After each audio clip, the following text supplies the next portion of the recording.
beautiful creature. Can you feature that ugly creature? Creature features and feature features about creatures. Creature features. Now the strangest thing about this show or two. Features and creature features and more creatures and more features.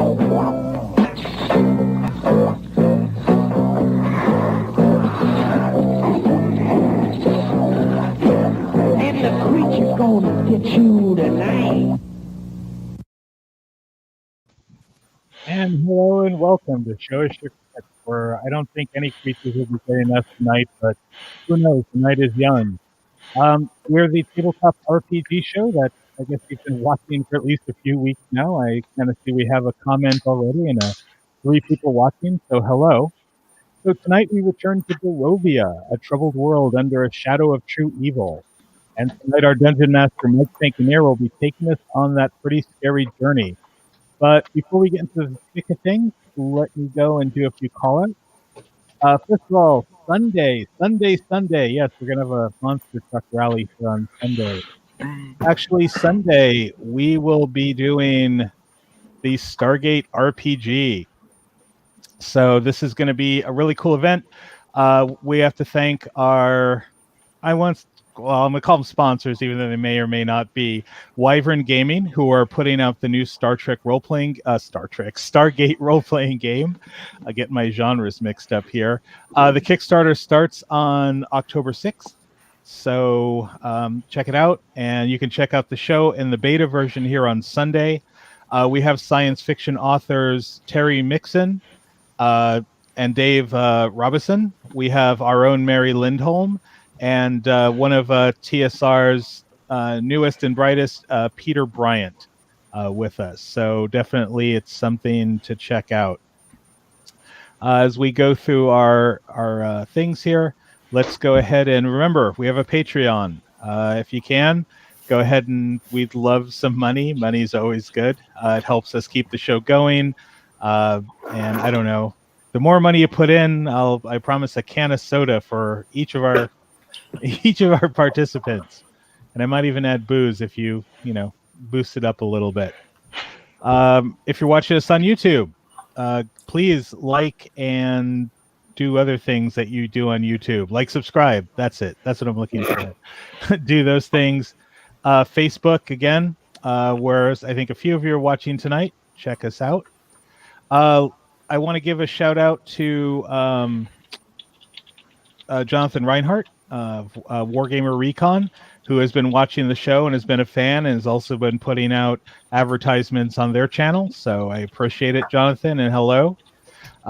Last thing here I just want to talk about is we have our merch store over at Teespring, and you can go and find some really cool things with our brand on it. So if you're looking for cups or masks or tote bags, stickers, I'm sure there'll be more things to come as we continue forward. So let me go ahead and get rid of this banner and turn it over to Mike. Hello and welcome to Chapter 3 of The Curse of Strahd.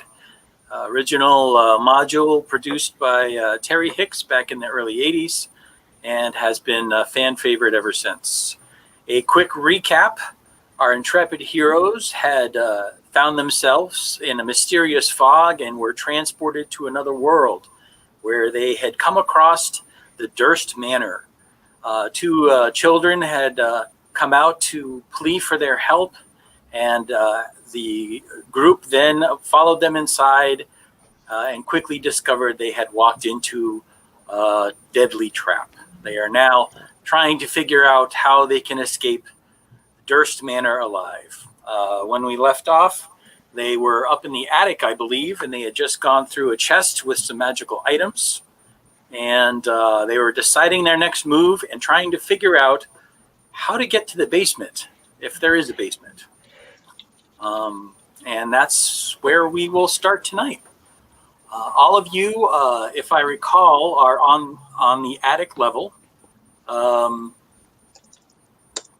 see if we can bring up the map here. All right, cool. And Todd, you were the one that was actually still examining the chest, and I believe everybody else was, well, for the sake of an argument, we'll say that you guys are all in the same room, kind of going, and you dragged the chest out into the other room. Was that right? Correct. Okay. So we'll say that you guys are all now currently out on the main landing area and not in any of the rooms particularly. And you guys were going through the stuff, and as we mentioned off camera, I think everybody has claimed dibs to one thing or another. The only thing that was going to be left behind was a suit of leather armor that appears to be normal, and you guys will leave that in the chest. Otherwise, everything else will be taken with you. Is that correct? Yes. Yep. Yes, that is correct. Okay. Well then, what is your next move? I think we were taking a short rest so everybody could heal up that needed to. Yes, you're correct, Greg. So do you guys pick a room that you would like to do a short rest in? Or are you going to rest right where you are? Well, since there was a door, I figured we were going to... remnants of a door. Well, what about It doesn't matter to me. the room, the kid room that has at least a couple beds in it for people to be comfortable? It has a door. Yes. Yeah, I don't know about that. What about the what about the babysitter room? The one at the bottom of the screen or the one at the top? Yeah, the one with the bloody sheets. That one's better. Yeah. Yes, sleeping on bloody sheets is so much better. Everybody vanished, so there's nothing good about any of the room. I mean, Well, honestly, except the for only the other room with in the back corner. That one's nobody died in there that we know of yet. That we know of. Yet. There's always time. I mean, honestly, right now, the room that seems like it would be my opinion, would be this room here, only because there's multiple things to run to. However, the only way downstairs is one way, so I think we're kind of screwed either way. Mm-hmm. This door is smashed, Yep. so But it is fixing itself. we could go in this room and uncover some chairs and nap in chairs. We could also push some of the furniture up against the door, but then we don't have a way out. It's only for an hour.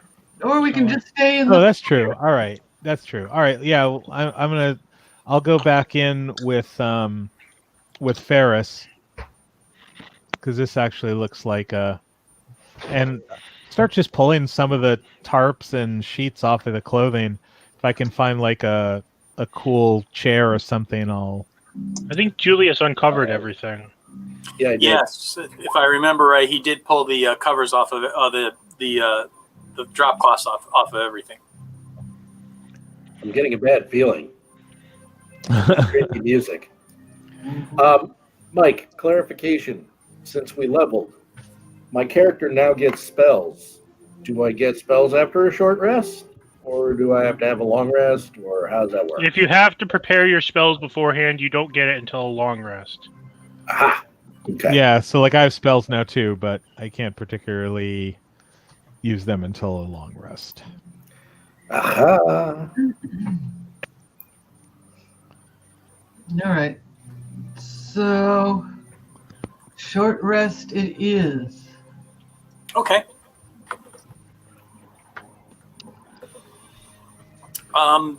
So does anybody actually try and sleep, or are you just all basically resting and catching your breath? I'm just resting.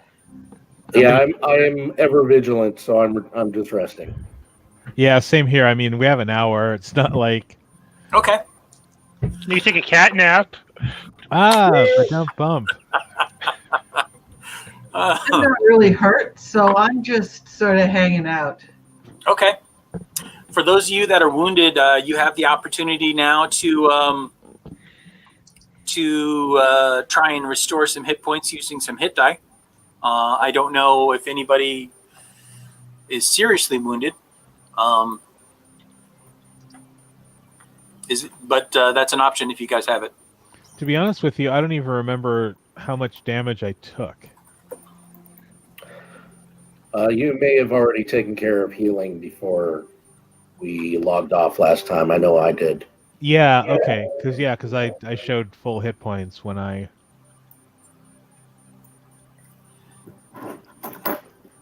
Yeah, I think the only person that might have still been wounded, Ferris, were you still wounded? Yeah. I'll spend a hit dice. Okay. James, just refresh my memory real quick on how to. Does he just roll a d8 in order to? Yeah, should be If you D8 go- plus if- 10. Yeah, you open the character sheet and where it says hit dice on the bottom, you just click on the word hit dice in it. There you go. Thank Like you, that. sir.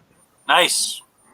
I didn't actually do that, but just, Oh, well, no, that was that your roll?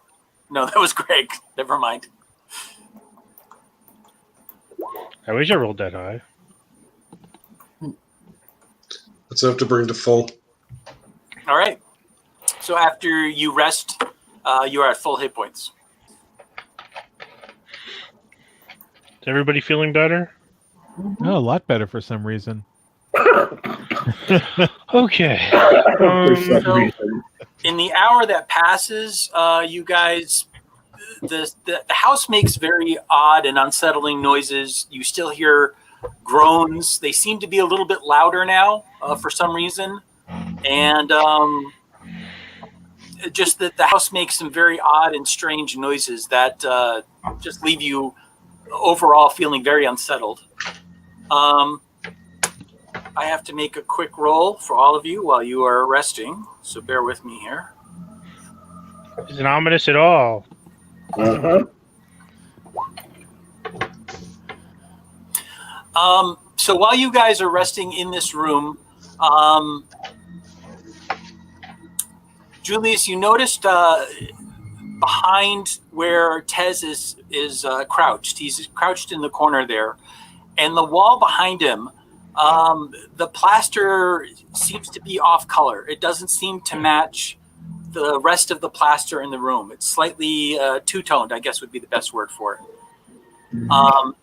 And it seems to be, it's the north wall, and it seems to just be that north wall, that paneled section behind him. I poke my head out here, and I will notice that there is the room is longer than the hallway there. Right. And I will say, I think there may be a hidden passage here. What, behind me? Yes. I'll start sniffing at it and kind of claw at it a bit. Okay. Hang on one sec. Make a roll for you. We should probably let somebody else attack the wall. Didn't really have much luck the last time. Well, I know the paladin has a new hammer that is perfect for plaster. So, James, you're taking a look at the wall, and now that you're kind of focused on it, you definitely feel a slight breeze down by your bare ankles and toes. You kind of feel that there is some kind of wind current. And you notice if you look down at the floor, there is a very small gap between the wall and the floor, maybe a quarter of an inch at the most. And it seems like there's an air current that's coming out from underneath that. I look at Julius and I go, the gods knew that you needed that hammer. It's a trap. So, yeah, I will take my hammer and I will start trying to break down the wall there. Okay. So you're just swinging to hit the object. Go ahead and roll the hit.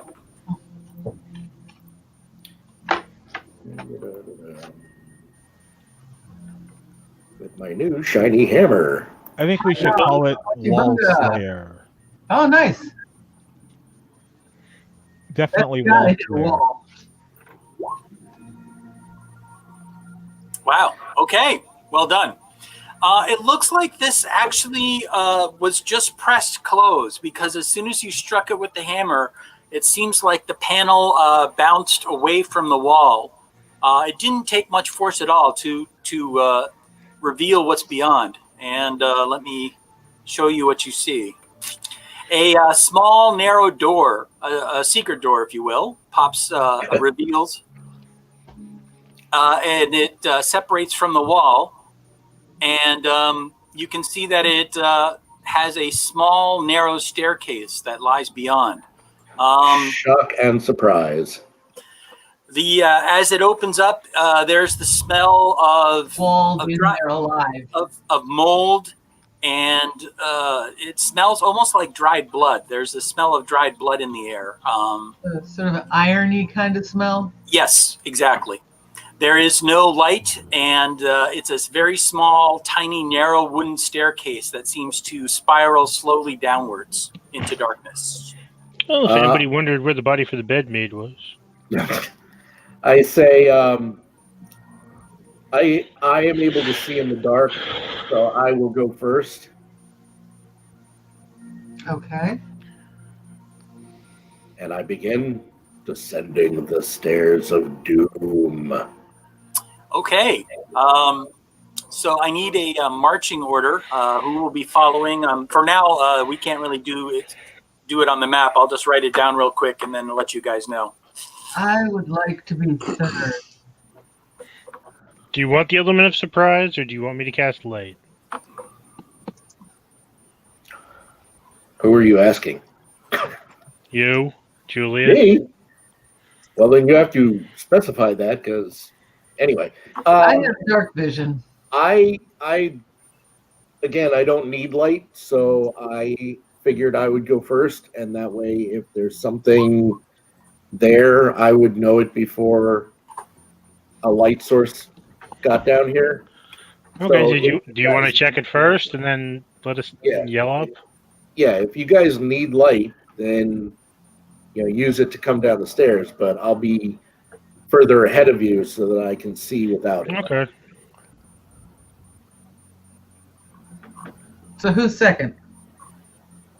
Well, you can see in the dark, so you can go second. I was going to go third, but okay. I mean, I can see in the dark as well. So at this point, it would either be Ferris or myself. So then you can go second, and I can still go third. Ferris, what's your vision capabilities like? Standard human. No dark vision. So then we could cast light, and you guys could hang back a little bit, and the dark vision people could be up forward a little bit. Okay. All right. So do we have an order then? I think so. All right. So you all begin to go down this creaky wooden staircase. It makes a lot of noise as you guys are trying to be quiet, of course. But stepping on doesn't matter where you step on each of these wooden steps. It seems like each one lets out a very loud groan as you guys slowly descend down. The stairs seem to be sturdy. I mean, they don't feel like they're going to give out from underneath you, but yes, they are very loud and very creaky. So you end up going down probably about 50 feet. You're not entirely sure the entire distance. And Julius, the staircase ends at another secret panel, it looks like, similar to the one that you opened at the top of the stairs. I will not hit it with the hammer, and I will see if I can open it as easily as the one upstairs. Yes, if you give a little push, you're pretty sure the door is just going to slide open. Then I do so. Okay.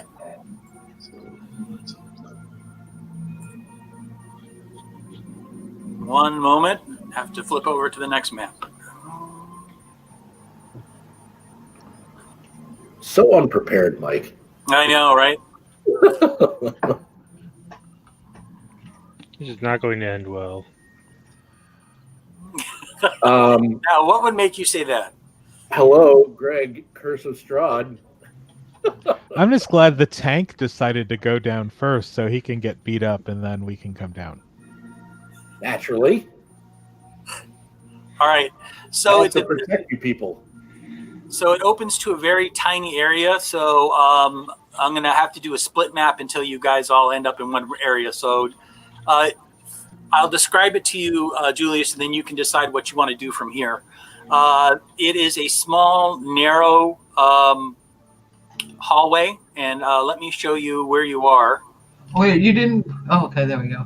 I'm going to flip over and then reveal an area for you, hopefully. I can see the whole map. What? That's not right. Oops. Closing my eyes. I Yeah. see nothing. Absolutely nothing. nothing. It's not too late to turn on No, Fog of no War. more yet. Oh, Mike, so unprepared. It all works well until it doesn't work well, right? Uh-huh. No. 1 second. There was too much of a breeze for a fog today.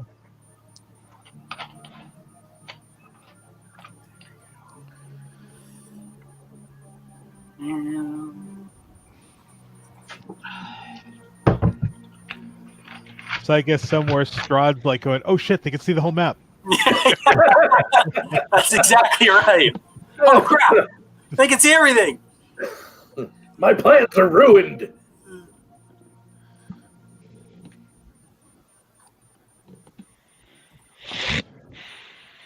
All right. So, important tip: Fog of War is not turned on by default. Just True. FYI. Let me make a note of that. Okay. All right. Now, what do you see? Nice and dark. Nothing. Yay! I cast that my mean magic missile into the darkness. That means Julius is dead. He just goes down there and he sees nothing. You died. Oh well, gotta reload. What happened? All right.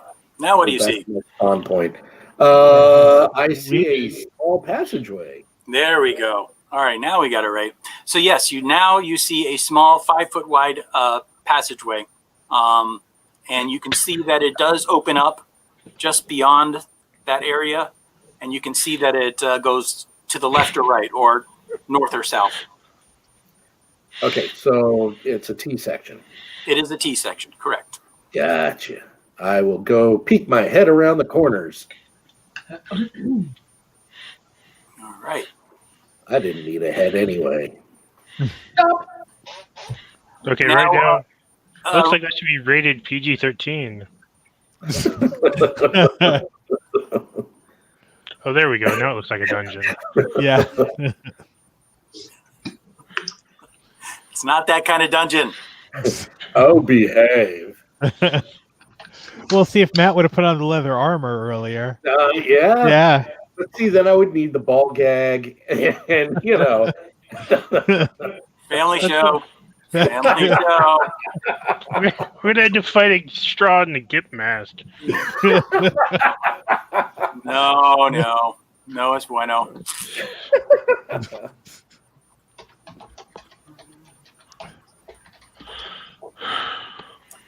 Okay, so there you are. Everyone else is still on the staircase behind you. It looks like the walls are made of like a hard packed earth. It looks like not made of solid stone, but it looks like this is either a very hard packed earth, and then you can see little tiny wooden timbers that are holding up the passageway. So, kind of, sort of like a mine. Kind of, sort of. But like I said, not so much rough hewn stone. It's more hard earth. Like a root cellar. Yes. With hard packed earth. Correct. Yep. Yep. Okay. All right. So there's now enough room for the second person, if they wish to exit the staircase and enter the passageway. So who is next in line? Tez. Yep. All right. I will put you. Should I put you behind him? Yeah. All right. Fair enough.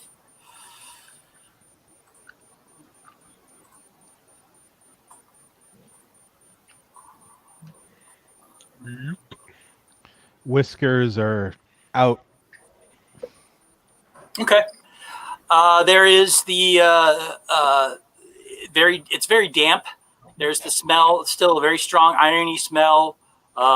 You can hear the faint drip of water off in the distance.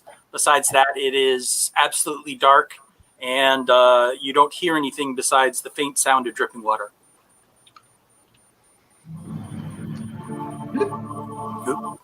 Except the ominous music. Yeah, except for the ominous music. That's I think actually I think Greg is playing that. He's in the back. So Matt, you are walking to the north there, and I will reveal that area for you.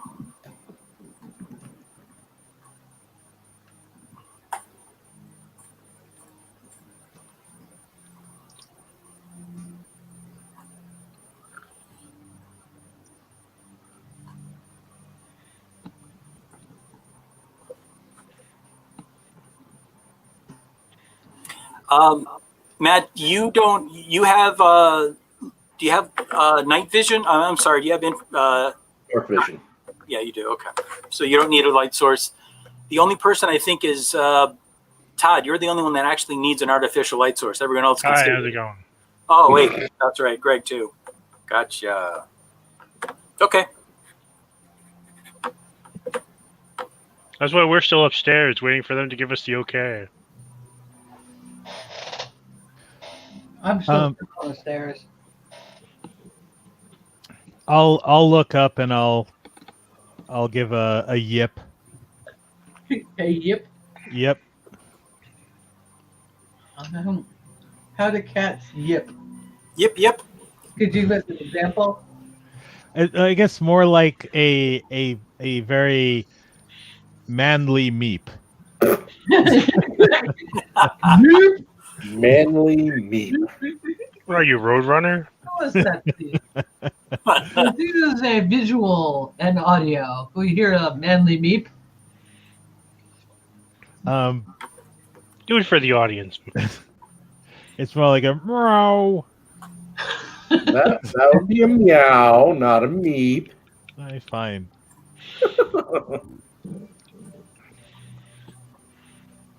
So next after Tez is that Brepine? Yeah.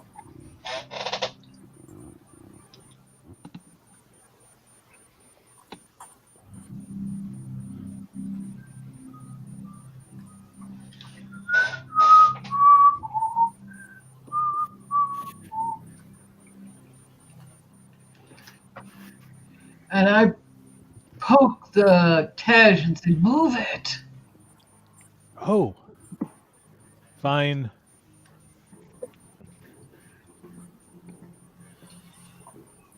And I move forward. You can see, Julius, you can see that there's a small, narrow staircase about 5 feet wide. The ceiling is about 6 foot, a little bit more than that. And you can see that they took large flagstones and they set them into the ground. So they made a very crude looking staircase leading down. Okay. Just beyond that, you can see 15 feet. Is that right?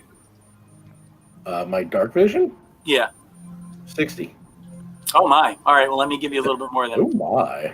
Oh, my. I think I'm 60. Yes, I have 60 Yep, as well. 60. You can see what appears to be some furniture is in. It opens up into a larger area. Not the deadly furniture. No. So, since Kitty Cat's behind me here, That's Mr. Kitty Cat. Yeah. Puss in Boots over here. I'm going to point down the hallway, and I'm going to quietly whisper to him, stairs down to larger area. And I'll look and kind of kneel back to Brepine and kind of repeat the same thing quietly.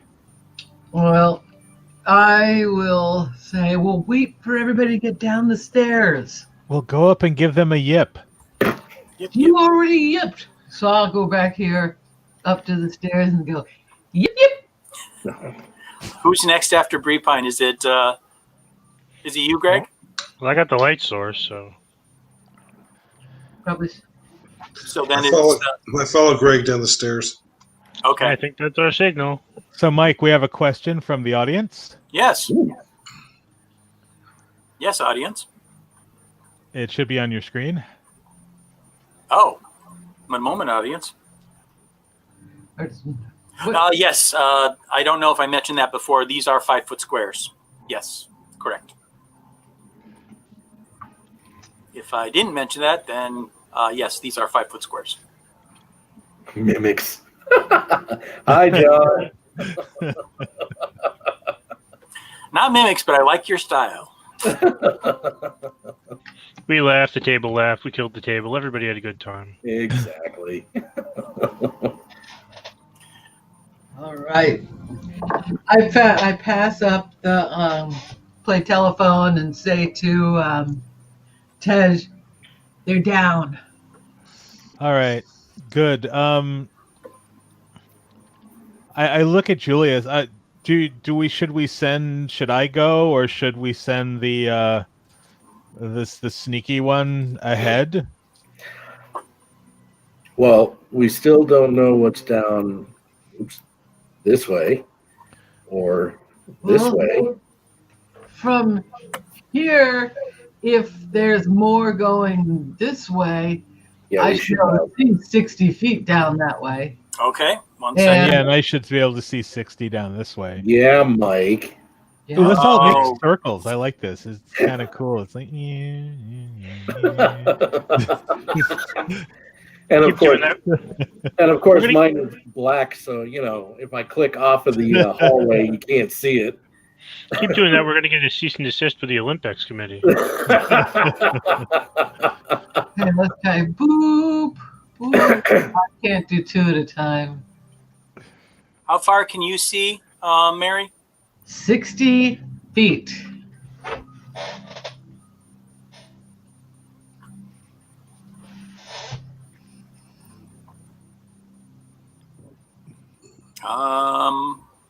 Okay. I whisper to Ferris and to Tej, it looks like there's a picnic table behind us. gnomes have such a weird accent. Yeah. Better watch out for bears. Yeah.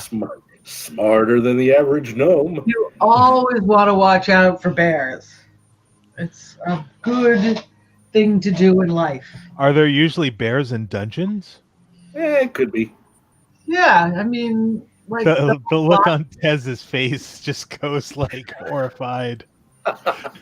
those pit traps with bears in them. Bear pit traps. Well, he grew up in a jungle. It's like this is all new to him. Yeah, and Tez will say, well, this hallway just goes down about 10 feet or 20 feet, depending. I have to look at the notes. And 10. 10. All right. He said it was 5 feet each square? Yeah. Yep. Okay. So it goes down 10 feet and then does a T. All right. Now we've mapped out everything that you guys can currently see. I vote. I don't know. Let's just keep going the way we're going. We were on a roll. All right. I will, quote unquote, stealthfully go down the stairs. And by stealthily, I mean I have a 1 in stealth. Clang, clang, clang, clang, clang. Right. So the Sherman tank moves forward. Yes, exactly. Oh my God, I got a good stealth roll. Whoa! Wow. You critted, I think. Not bad. Yeah. Yeah. Well, considering you're wearing several layers of heavy metal, you actually are very quiet. Iron Maiden, excellent. Oh, wait a minute. I think I'm supposed to roll stealth. Oh, are Damn you? it. Yeah. Well, next time. Next time, Gadget. Next time.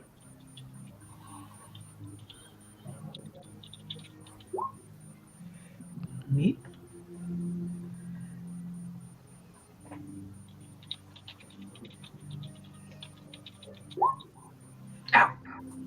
Oh, Greg.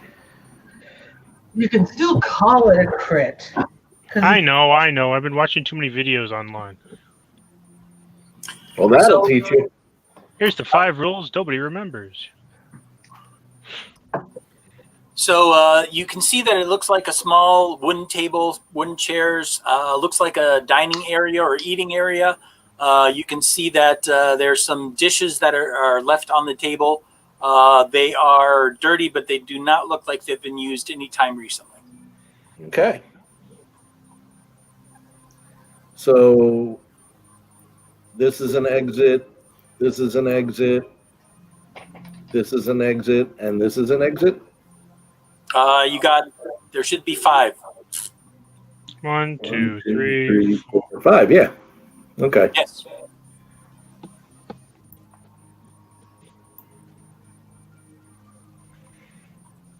I Walk the dog.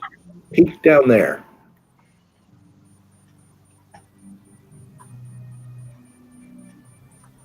Stupid turns. And there's Lots of nothing on the twisty table. turns. I'm sorry, say again. Nothing on the table. Dirty dishes that look like they have not been used in quite some time. That's a weird place for a table. Maybe that's where guards are supposed to play poker. Could be. So, Mike, thank you. In that room, you can see what appears to be a small pallet, like a futon, if you will, and a thin blanket. Besides that, the room is empty. It doesn't look like the bed has been used anytime recently.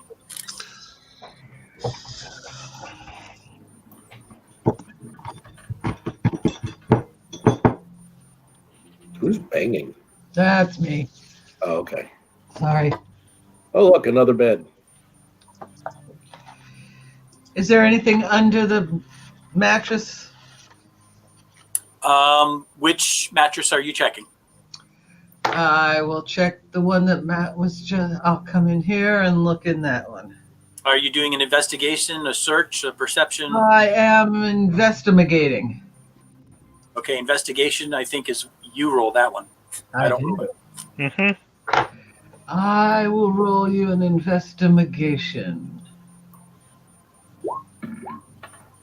Oh, Todd, I didn't know that you put that in the chat. If you're declaring an action, you should probably let me know because I don't always look at the chat right away. I'll roll for you.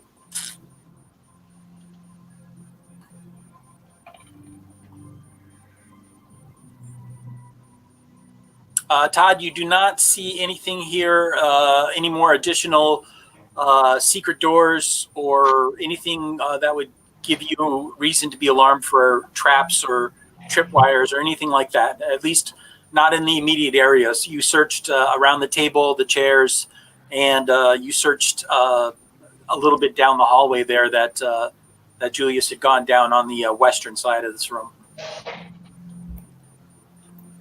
Correct. That's the one.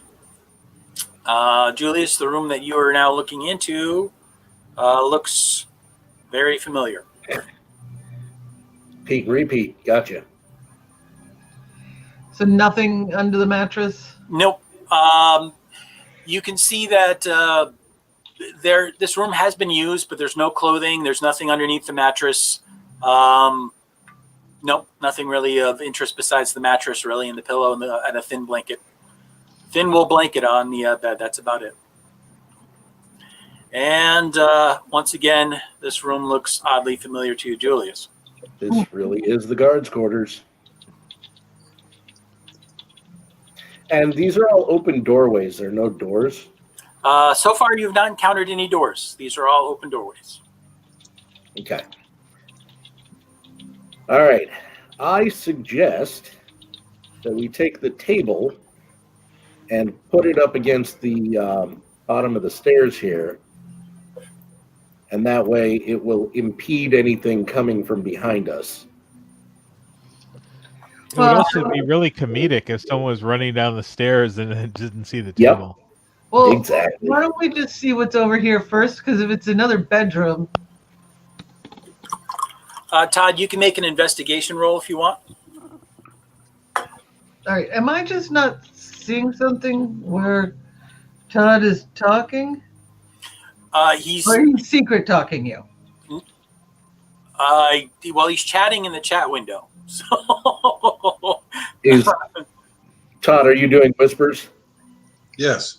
Okay. There you go. So I guess Todd's doing whisper. Sorry, I generally don't think you're supposed to announce that, are you? I didn't No, realize not that. really.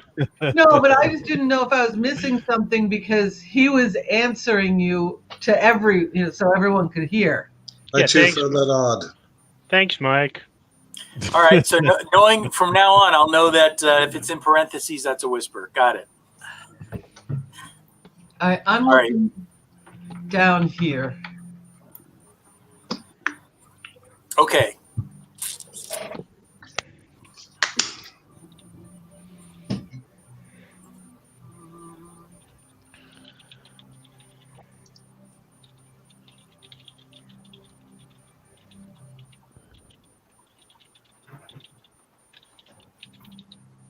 Ooh, new hallway. Well, I didn't see it yet, so. I will gently not whisper, but say in a lower voice back to Julian. There's another staircase down over here. Then let us block the other stairs and continue. Okay. How heavy is this table? Is this table like normal kitchen table size and weight? Yeah, exactly. Okay. So basically, I want to turn it on its side, so the legs face this direction, and the top faces the top of the stairs here, and then kind of pile the chairs up around it as well. The idea being that if something should come down the stairs, it has to either move this stuff or try and like jump over it or something, and that should make noise so that we would have an idea something's coming. Okay. So just you're not necessarily making a trap. You're just setting something up just to impede anybody from coming down the stairs easily. Exactly. Okay. I don't have anything. Ooh, I know what I could do. Do I have? I have. Yes, I do. Okay. Right here, right where Julius is standing, I'm going to set up my hunter's trap. Oh my. Unless you want me to put it at the bottom of the stairs. Well, we've got the table and chairs and stuff there. So yeah, why don't you put it there? Is there a way to hide it? Or you could put something over the top of it if you want to, but You could put one of those blankets. Maybe someone just sort of dragged a blanket out. Yeah. I mean, just putting a trap down is going to be like, oh, look, there's a trap on the floor. Hunter's trap is sort of like a bear trap. I believe so. Yeah. See? Bear. In case they're coming for a picnic basket. No bears. Bears bad. You put the bear trap inside the picnic basket, and you leave it at the top of the stairs. Yeah, there you go.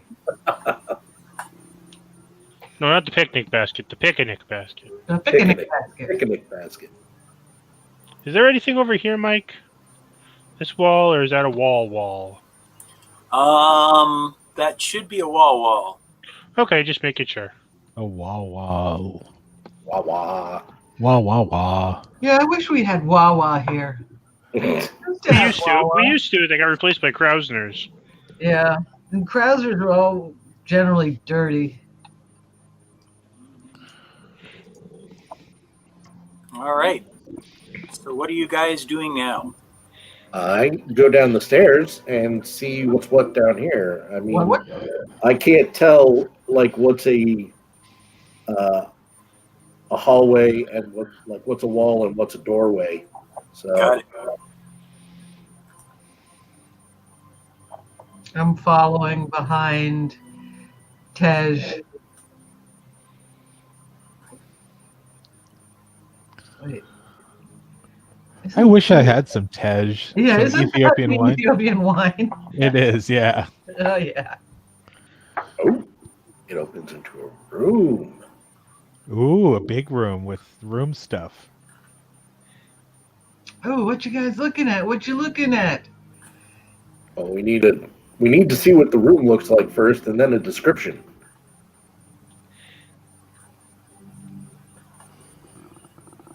Right now, it's just a white field with a bunch of lines making a grid.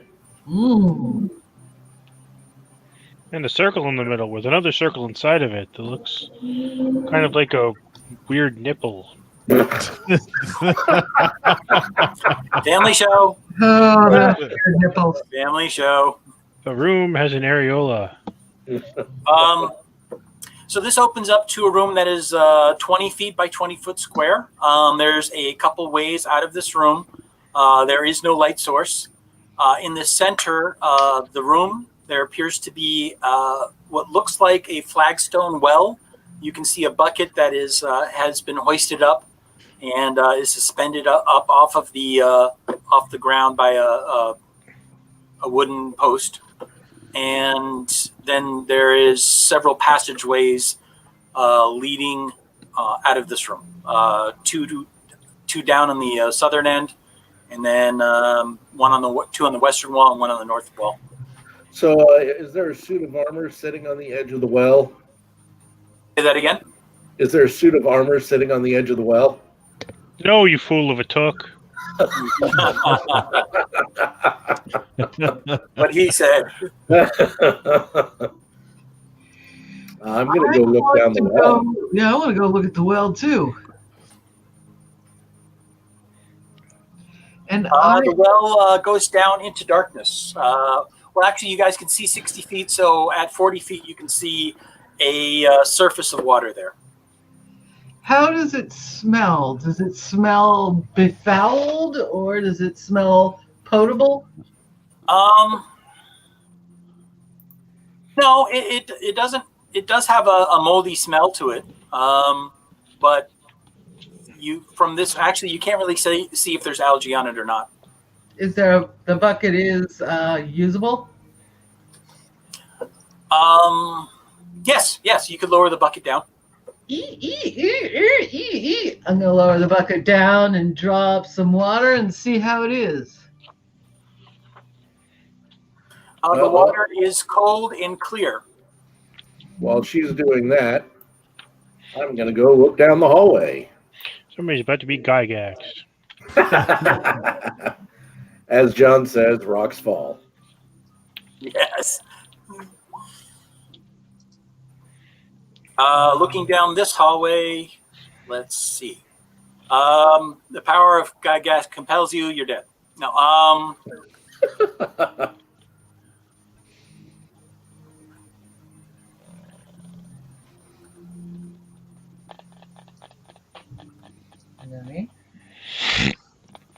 Purify food and drink.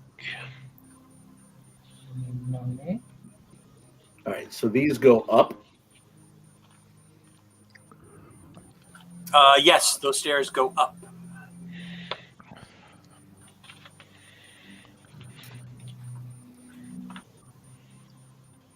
Stupid dungeon maze. So Tez, are you looking into that room that looking into that area that you're standing next to? Sure. Which we now know is a room. Yes.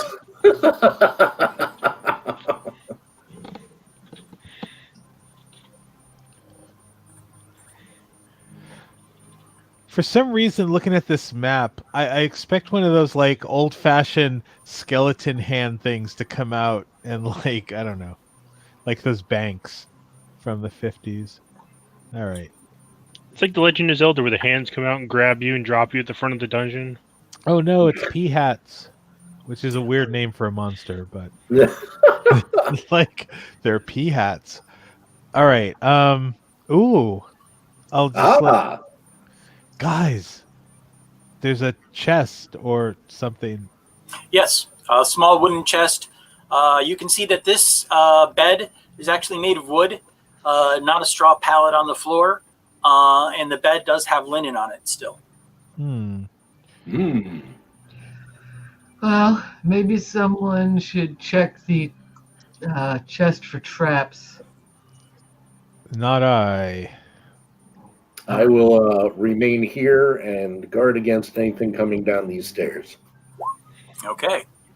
Do you want me to leave the trap here, or I figured we were staying in this area, so that's why you wanted to, like, barricade the area in. No, but we also don't want things sneaking up on us. Okay.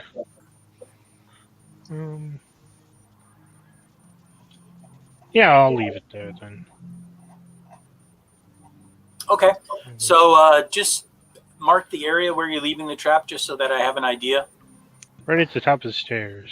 So I'm gonna so stereotype now, and when someone says something about the chest and opening it or check it for traps, I'm immediately going to stare at the cloaked person and the halfling.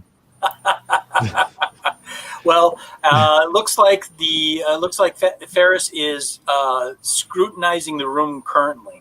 Okay.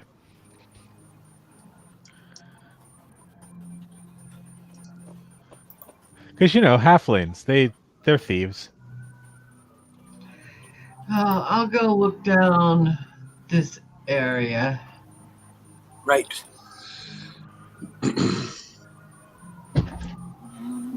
Mummy? You?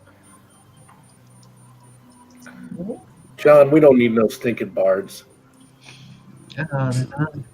So, Mary, it looks like this room is similar to the room that Tez had looked at, and it also has a chest and a finer bedding than you saw in the previous room. I'm going to investigate the bed. Meaning what? Jump up and down on it? No, like, is there anything that someone left in the sheets or under? I can totally picture her doing that. I mean, like, if someone came into our bedroom and investigated our bed, think about all the different things they'd find in it. I don't know about that statement. Family show. I'm leaving that alone. Well, there'd be like 4 different remote controls. There's my, what do you call that? Wrist tendonitis thing. So I'm handcuffs, riding crop. right. You can find treasure in the bed. So what? Maybe someone left something behind this bed. I'm just gonna put my hat like this.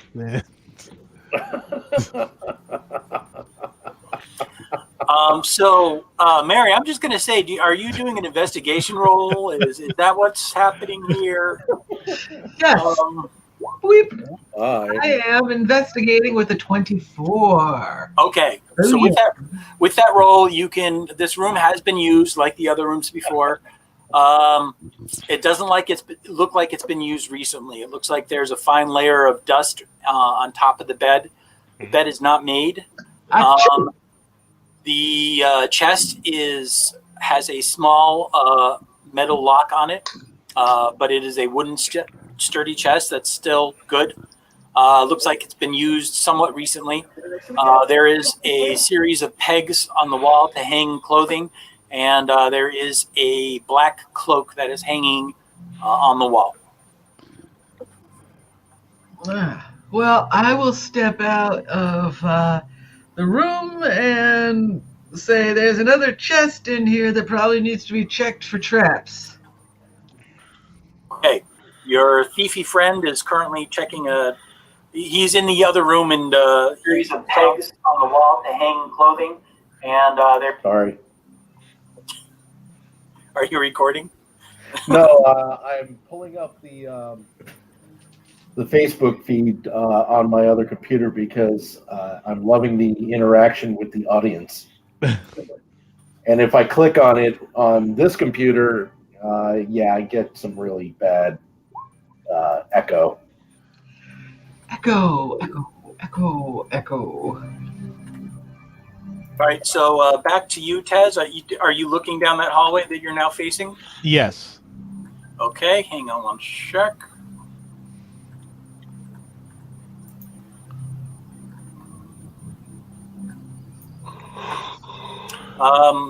Greg, after you set your trap, you are looking in this area, so I'll reveal this area for you. Mm-hmm. It's a corner. Now remember, And- light's only 20 feet, so. So, Greg, when you look around the corner, that is what you see. Another bedroom over here. Does it have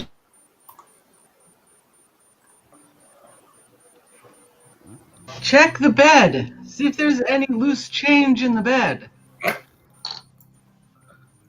I'm not touching that. Yeah, a couple weeks ago, I came home and one of the cats had put a dead mouse in the bed. At least we found the mouse before we got in it.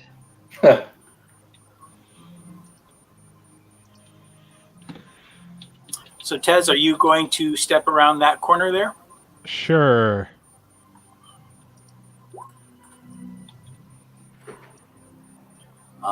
Another bedroom. Wow, this is like the House of Beds. Yeah, dead All mouse. right. If there's one more, we can all have our own private bedroom and just like move down here. Oh, I'm not staying in here any longer than I have to.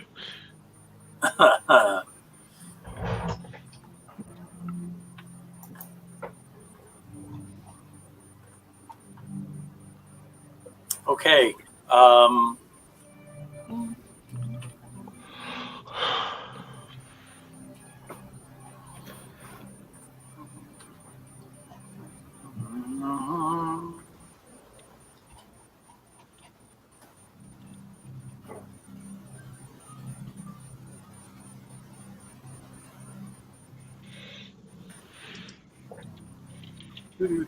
So that last room, Tez, is what you're looking at? Yep.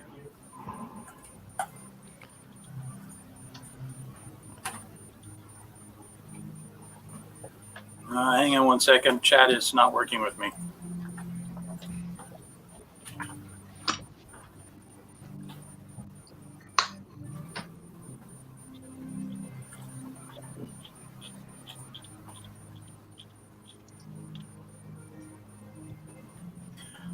And last but not least, the last area. Is a bedroom. Yes. Yes.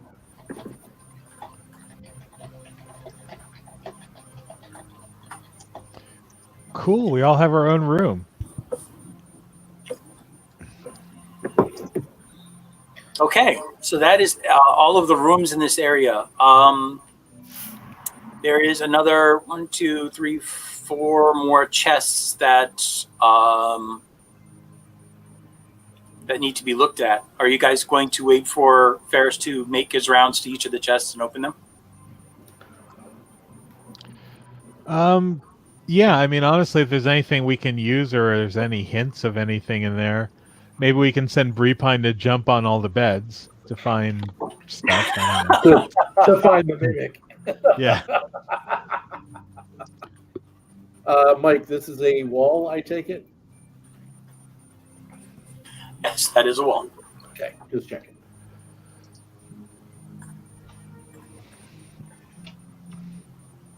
I will move here to let the master of chest checking.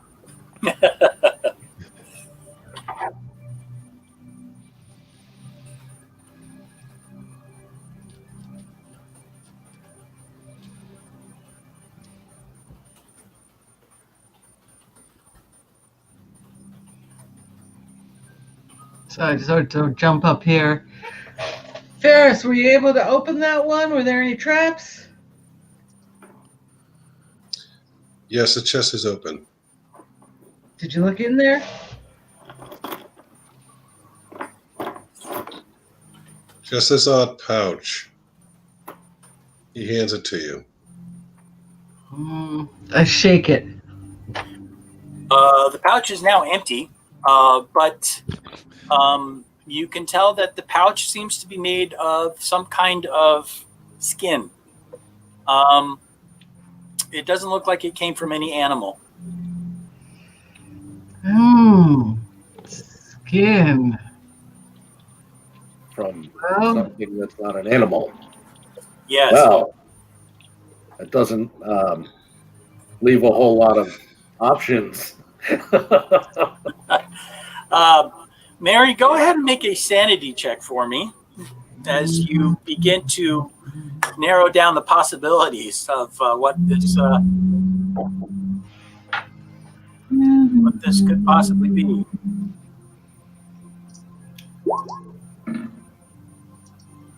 Oh, very well. You come to the sickening horror that this was made out of human flesh. Is it wrinkly? That's gross. Does it have any little hairs twinging out of it? No, nothing like that. Well, I'll tell you, in wizard school, there's always a bunch of wannabe necros who's got something made out of like their grand uncle's cast off skin. So, All right. Tasty. That cast off skin. well, sometimes people's grand uncles morph into something else and pop out of their skin. Okay. Right. Sounds delightful. All right, Jonathan, family show.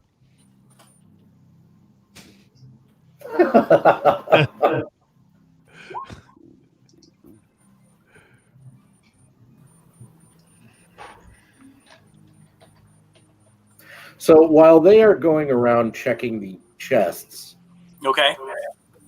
I'm going to move up the stairs and just take a look down here. All right.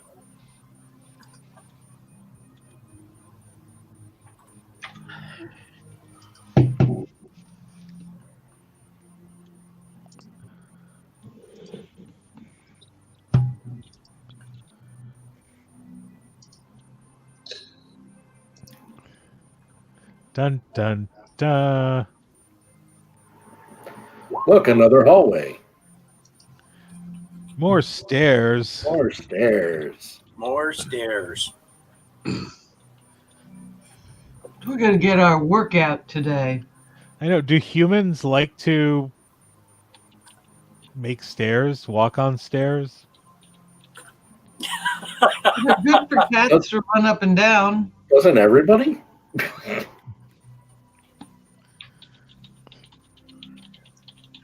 I'm going to come over here and I'm going to watch Ferris. sorry, opening the next one, sort of leaning over his shoulder. How do you do that? So what's the technique for this? Okay.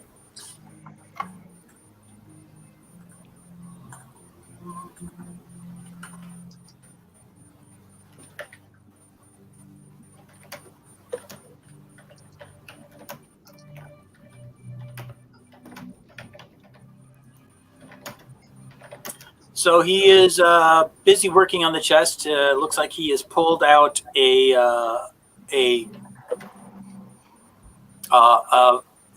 folded piece of cloth, and he's now examining it carefully. Ooh, what's that? What's that? I can't see. Julius, Yes. you encounter. I encounter. Okay. It's a corner. I roll initiative to fight the corner. Okay. I mean, you said I encounter it, so it must be a creature. Worth Of course. lots of XP, man.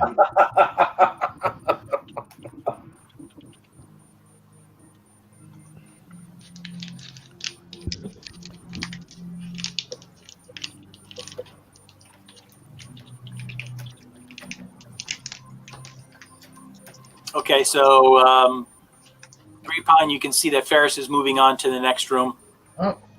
But That did he open the Yes, he carefully. paper? Yes, he carefully unfolded the cloth, and you can see that he looks at something briefly in his hand, and from your angle, you can see that it looks like they're rocks or maybe some kind of stones. Ooh, what is that? Let me see.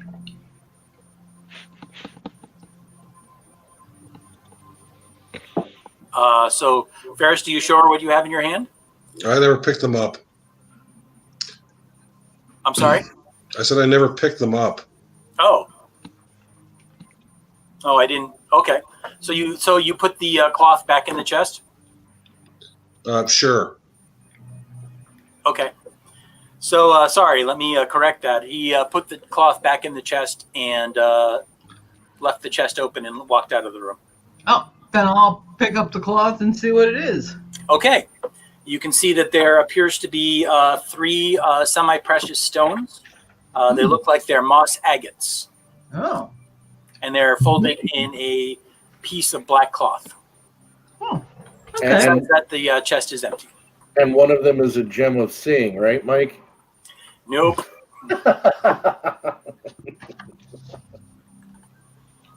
Nope. Not this time, huh? Nope. All right, I fold them up in their little cloth again and stick them in my pocket for the moment. Okay. The power of Gygax compels you.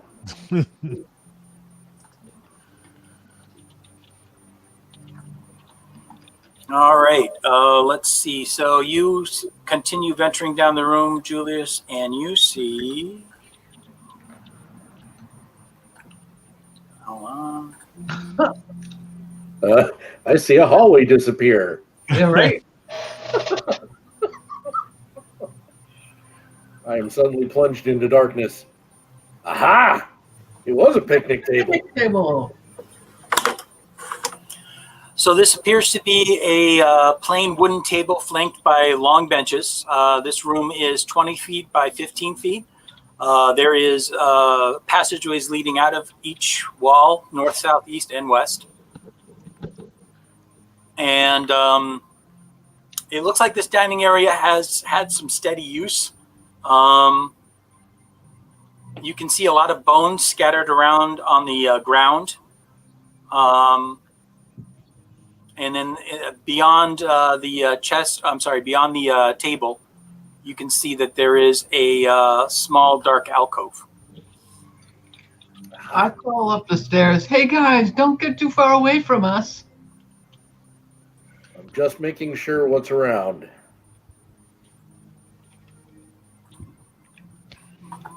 I go over and I show Rheingold the moss agates. Aren't these pretty? Nice and green like grass.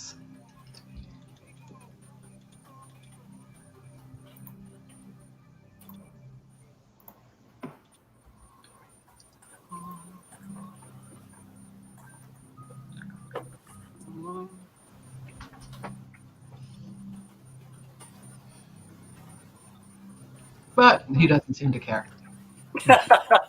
Well, yes, based on his response, it doesn't seem like he matters much. Doesn't matter. So, Greg, are you doing anything else? I was just keeping an eye on the stairs while everybody was working around here. I didn't want anybody sneaking in the back. Okay.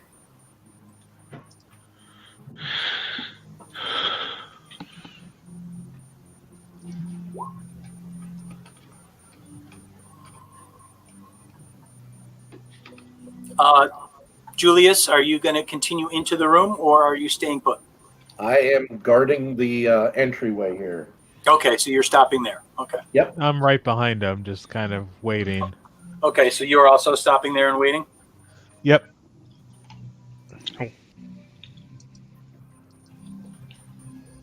Did he need me over there with the light source, Ferris? Yes, actually, he probably would need a light source. I don't think so. I already told you, Mike, in the comments that I'm carrying a flashlight. Oh, Oh, I must have missed I'm that. sorry, I flashed with a torch. So you do have a torch in your hand. Okay, fair enough.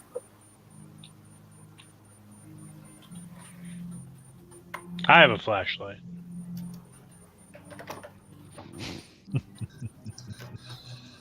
Well, it looks I like have- a flashlight. I have flashlight eyes.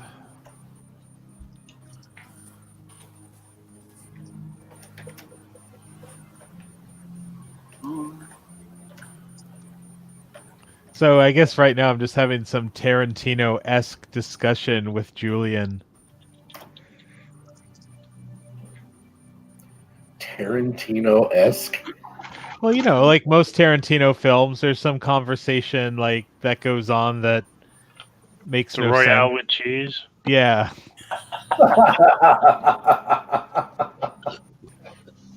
You know, in my land, what they call chicken? El Chickeno. No, I don't know. They call chicken. El Chickeno. Good night. I do. James, did you see the message I sent you? Oh. Oh, Meow, meow, meow. yes. Everybody can see it. Really? I did a whisper. I can't see it. Well, that's because what we stream is what James sees. So Oh, yeah. Right. So it's kind of like cheating. only if you're watching the stream. True. James, I was talking about here. Oh. Yipe, yipe, yipe, yipe, yipe. All right. Bad cat. Let me. Let me. We'll make sure to get you a spray bottle with water, Julius, so you can control them better. I know, right? Hey.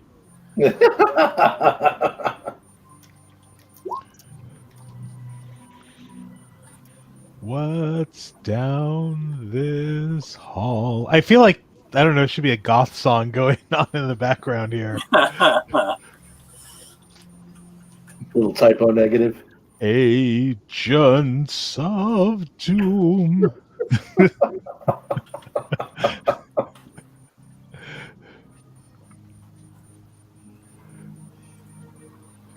They come for your nightmares. I go back over here and open up the chest Okay. that Ferris opened because he left stuff in the other one. So, maybe he left stuff in this one. Yes, he did. It appears that this chest contains a black leather eye patch with a semi-precious stone sewn into it.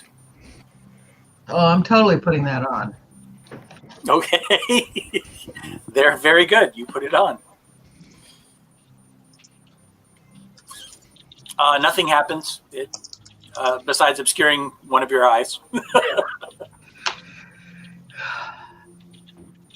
I go and show Reginald. Check it out. Yarr! Wowzers.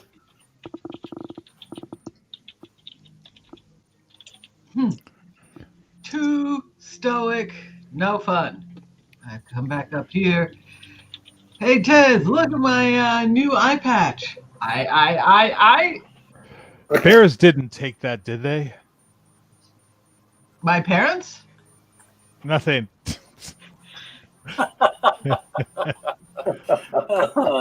I hope you didn't lose an eye for real. No. I hear bears like to eat eyes. They suck them out like gummy bears. Well, There's like one of those horrific Facebook cat looks on my face where I'm just like eyes big and Yeah. The eyes are the favorite part for a crow. Well, if you die, your cat will eat your eyes. There Then you they'll go. eat the rest of you. Right, kitty?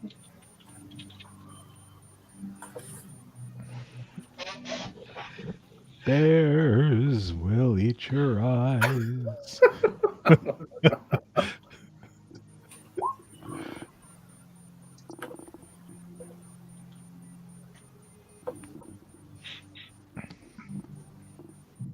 Can I come and check this box to see if there's anything left behind? Yes, this room's chest has some clothing in it and a ivory hairbrush with silver bristles. Ooh, I'm going to take an ivory hairbrush with silver bristles. All right, you Hey, can add that to your inventory. where's my hairbrush? You gotta do it a deeper baritone for that gothy sound. I gave it to the peach. 'cause he Where had is hair. my hairbrush? I want Did I it look good? now. Oh, bad. It's actually a song from Veggie Tales. How goth. Nothing gothier than that. I've only seen commercials for VeggieTales. I like the funny songs. They're good for kids.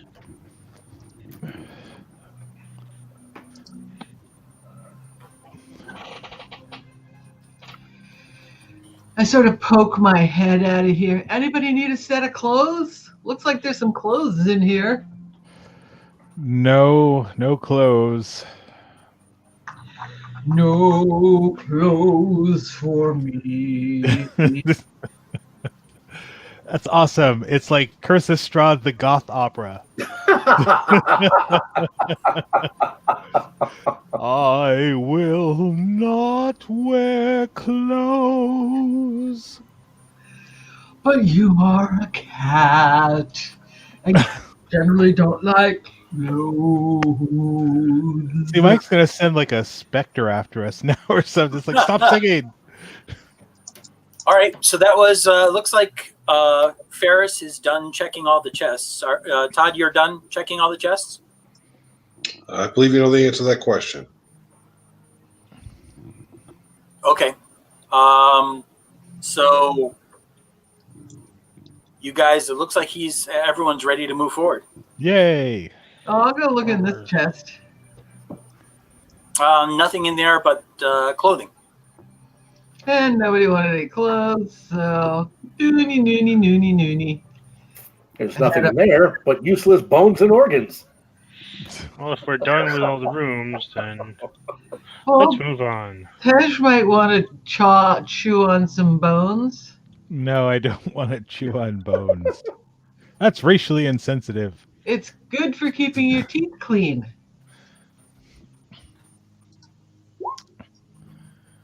All right. I'm ready to move forward. Okay. So which way do we want to go? Do we want to go all the way up, or do we want to go down again in this hallway? Well, I think Julius is already posed to go that away. All right, away. Oh, I did? Well, I mean, Oof. you're standing there. Follow the meat I'm- shield. I'm just guarding. I'm just making sure nothing comes from behind. Well, you kind of look like you know where you're going. I do?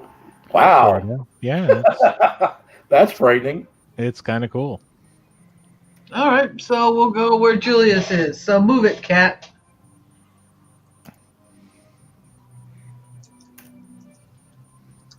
I mean, at least nothing has popped out at him there, so it must be relatively safe. Actually, Mike, I'm going to look down this little hallway here as I walk by to go look in this alcove. I'll jump on the table. Of Okay. course you will. Because cats, they don't know how to stay off furniture. I'll scratch it. Okay, so What's on the table other than him? Are there like plates he's going to start pawing off the table? it looks like the plates have been used. It looks like somebody had a meal, but it wasn't recently.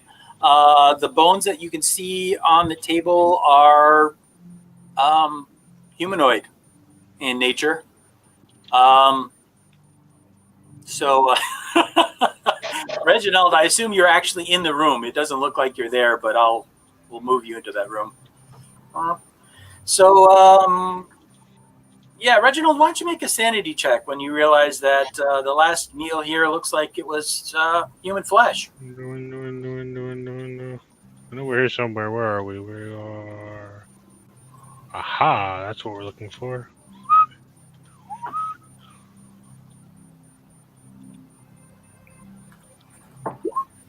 Wow, we have 7 people watching. See, goth singing brings them in all the time. Woohoo!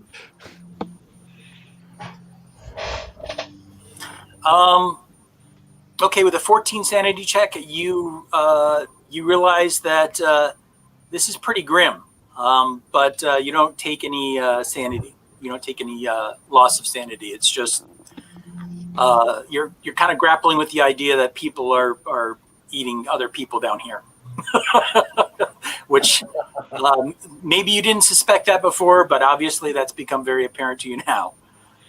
Yeah, we need to find whatever's down here and get the hell out of this place. Julius, you see a small dark alcove, and as you step closer to it, to look into it, it seems to be a tattered black curtain seems to hang over it. And as you start to step closer to look beyond the curtain, you see a large, thick tentacle shoot out of the curtain and grabs around your arm. Hey, this is a family show. It's And actually listed as an adult. If I had known this was going to be hentai, I mean.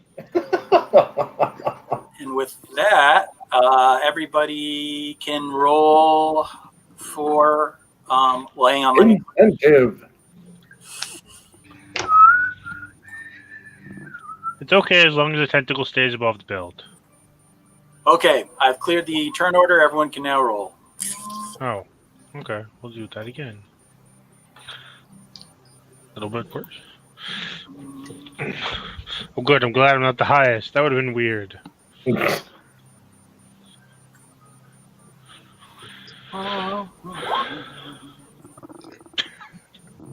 Fix it. Nice.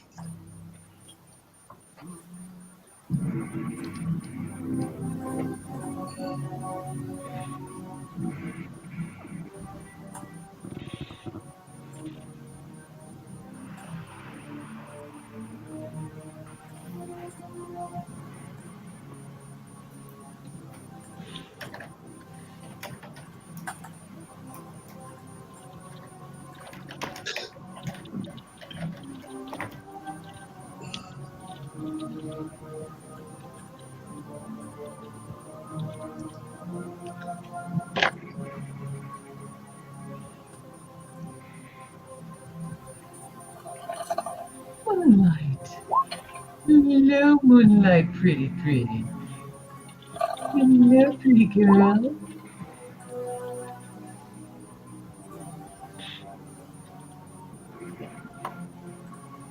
All right, I think that's everybody. Mm-hmm. Julius, actually, you get to go first. Amazing. So I will use my warhammer, and I will pound on the tentacle. Okay. Go ahead and make a roll to hit. I get a horrible roll. Yes, you do. You miss. I do. I am shocked and surprised by the tentacle grabbing my arm. Okay. It grabs my right arm, and I'm right-handed, so I swing with my left hand and miss because it's my offhand. Yeah, that's it. Okay. So that would bring us to Reginald's next. Reginald, you can see as you kind of are taking in the scene and realizing that last dinner was human flesh, you see that this curtain suddenly parts and you can see some kind of tentacled creature emerges from beyond the curtain. One of the tentacles had shot out and tried to wrap itself around Julius's arm. You can see him try and beat it off, and he swings the hammer, and the hammer makes a sickening thud against the wall and misses. And you can see the creature kind of give out this very guttural hiss as it begins to emerge from the alcove beyond. What do you do? Try to kill it with extreme prejudice? Sure. That might work. Go for it. Well, my sling Good answer. and Ooh, that'll work. 18 should hit. God, I hope it does. Yes, that does hit. Go ahead and roll damage. 3 whole damage. All right. Take that, fiend. Next, Breepine. Alrighty. So I am shooting a ray of frost at it. Okay.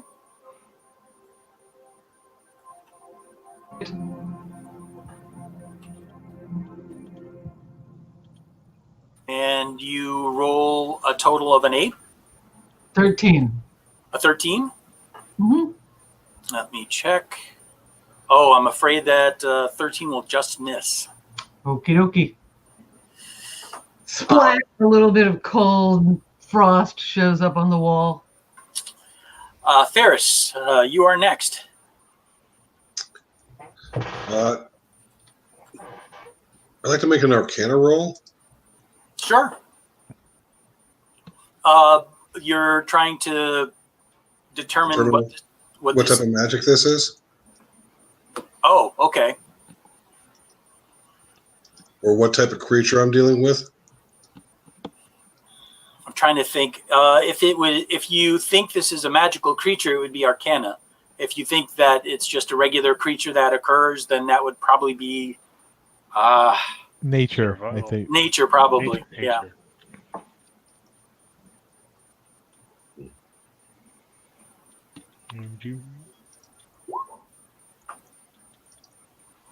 You don't know what the hell this thing is. Okay. Does that require me to do an action to make an Arcana roll?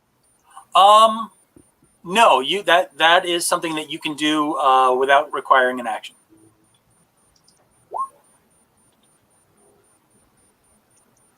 I'll back it up with a short bow. Okay, so you're going to attack with the short bow now? Mm-hmm. All right. 17? 17 will hit. You can roll damage.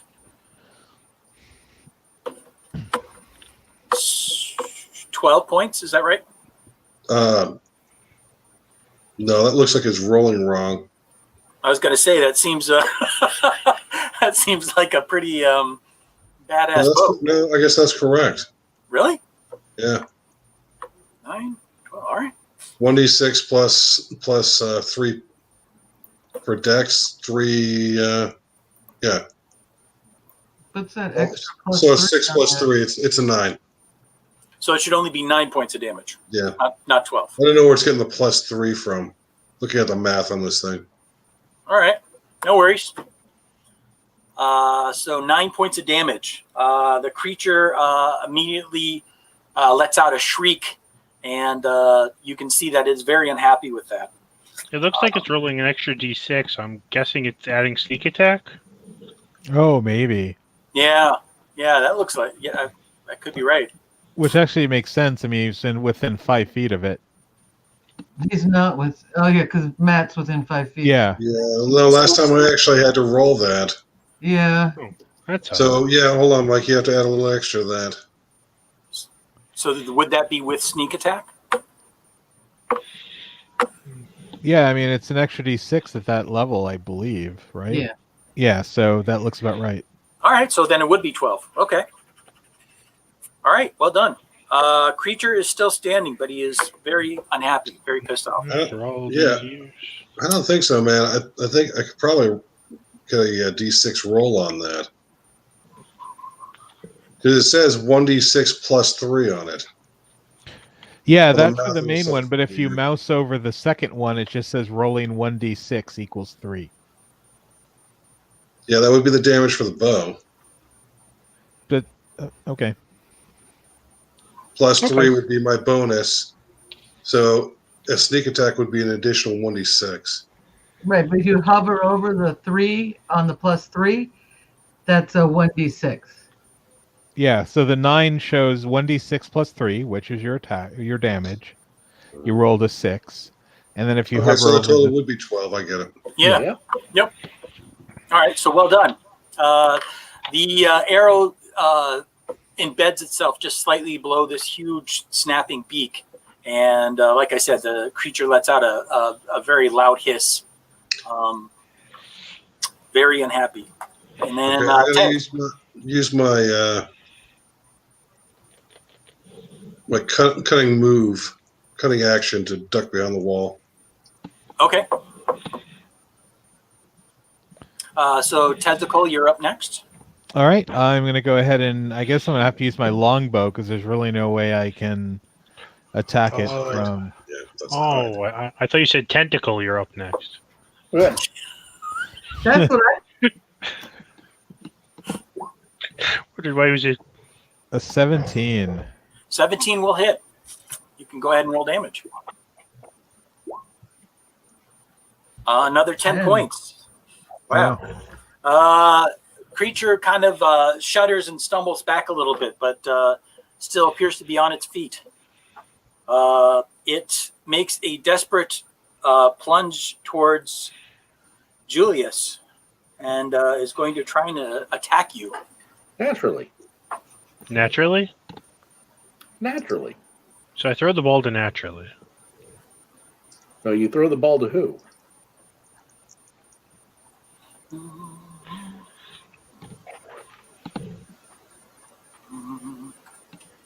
Come at me, bro. That will not hit. He You missed, bro. he lunges at you with a couple other tentacles, but he does not. He does not hit. Is the one tentacle still holding onto my arm? Yes, it is. Okie doke. And that would take us back to the top of the order. Mike, was that what's your attack? I'm sorry. It doesn't have any bonus to hit? Let me double check. I think I forgot to add the bonus. Let me see. It would have to be a pretty high bonus to hit him. Yeah, well, thanks for reminding me, but no, it still wouldn't have hit with the bonus. He should have gotten a bonus, though. I will add that in now. Not bad.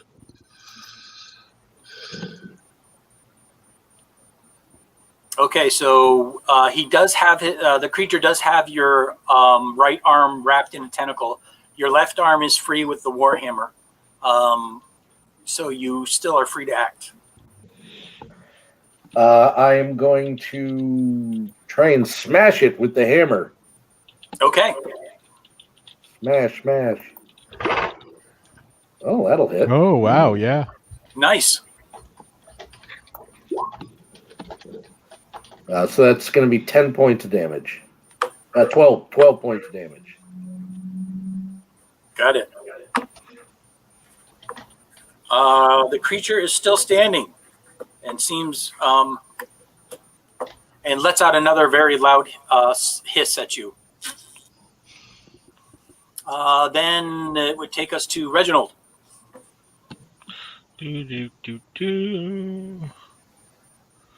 Load up another bullet and fire.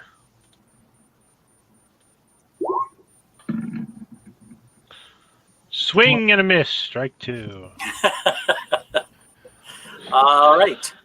Your shot goes wide and ricochets off the wall. Brepine.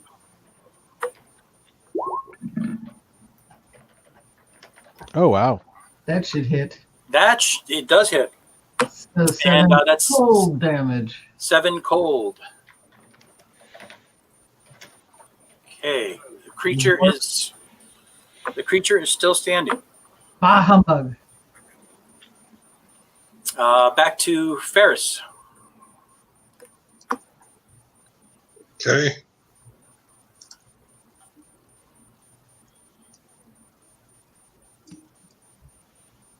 Moving back and forth between character sheets is not all that simple. 5-foot move. Take my shot.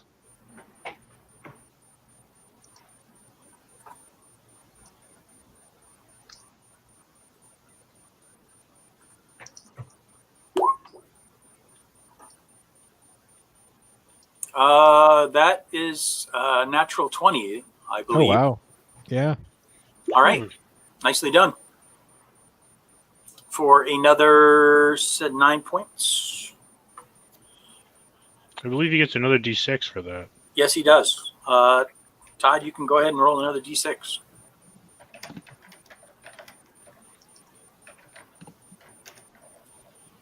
Okay.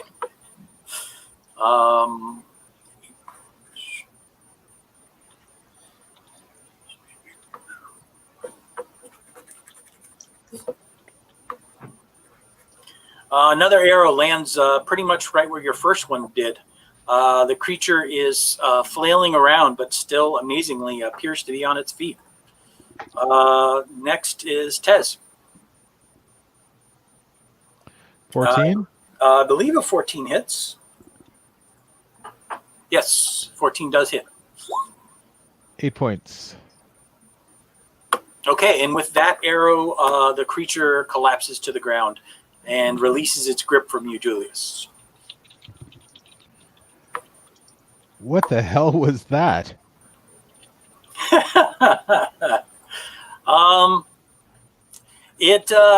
It looks like a large tentacled creature, almost like a snake.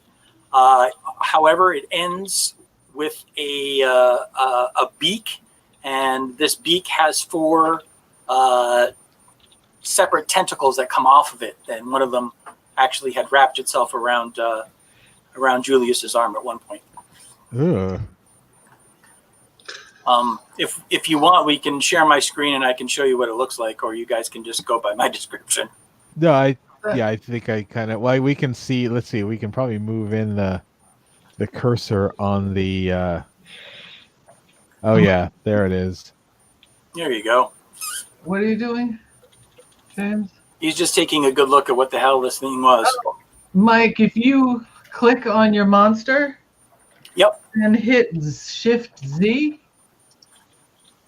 Shift Z. Hit Shift Z. It should pop the monster up big for everyone to see. But you have to have the monster token targeted. Oh, it has to be the token that's targeted? Yeah. Got it. And Shift Z. There you go. So you can see yeah. The 4 tentacles are coming off. It's a serpentine body that ends in a beak. Creepy. It's like a octopus snake. Beak snake. It's a snake. It's a snake-topus. Snake-topus. All right. Snake-topus versus shark-topus.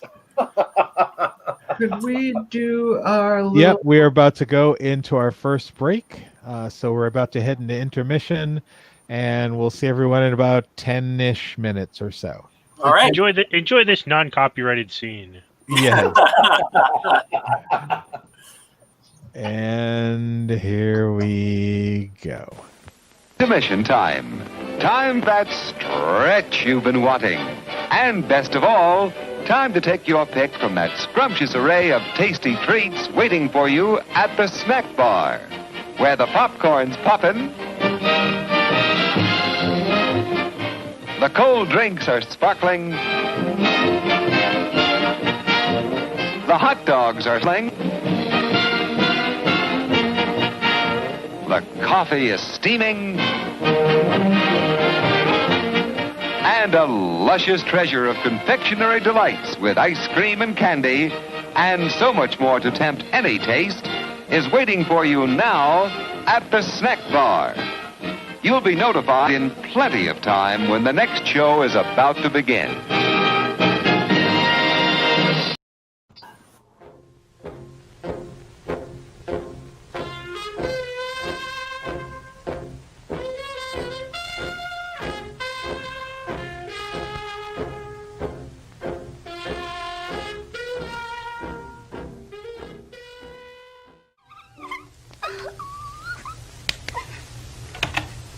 Hello, Bimbo. I'm leaving home. Yeah, I'll go with you. Meet me under your window. Okay.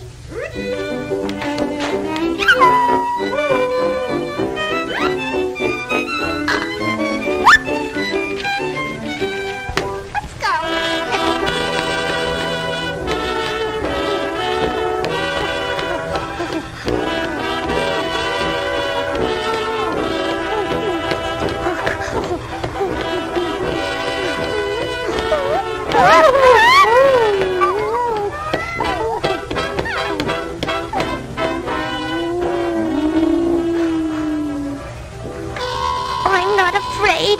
You bimbo? No!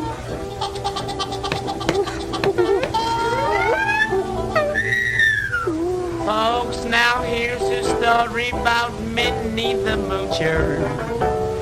She was a red-hot hoochie coocher. She was the roughest, toughest frail. Minnie had a heart as big as a whale.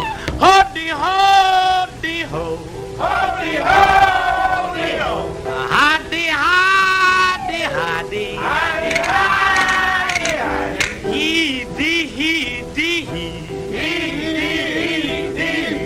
Howdy, howdy, howdy, howdy, ho. She messed around with a bloke named Smokey. She loved him though he was cokey. He took her down to Chinatown. He showed her how to kick the gong around. Showed her how to kick the gong around. Ari, ari, ari, ari, ari, ari, ari. Ari, ari, ari, ari, ari, ari, ari. Iri, iri, iri, iri, iri, iri. Ori, ori, oh, hirari, hey. Hirari, hey. Hodi, hodi, ho. Hodi, hodi, ho. She had a dream about the king of Sweden. Yeah. He gave her things that she was needing. He gave her a home built of gold and steel, a diamond car with the platinum wheels. Oh, ski-bop-doot-dot, let it do. Oh, ski-bop-doot-dot, let it do. Ski-bop-de-goo-gilly, ski-bop-de-good. Ski-bop-de-goo-gilly-ski-bop-de-good. Ski-bop-dun-dun-dun-dun-dun-dun-ho. Ski-bop-dun-dun-dun-dun-ho. Haddy-haddy-ho. Haddy-haddy-ho. He gave her his townhouse and his racing horses. Yeah. Each meal she ate was a dozen courses. She had $1 million worth of nickels and dimes. She sat around and counted them all 1,000,000 times. Oh, dee-ho, dee-ho. Oh, dee-ho, dee-ho. Ha-ha, dee-ha, dee-ha.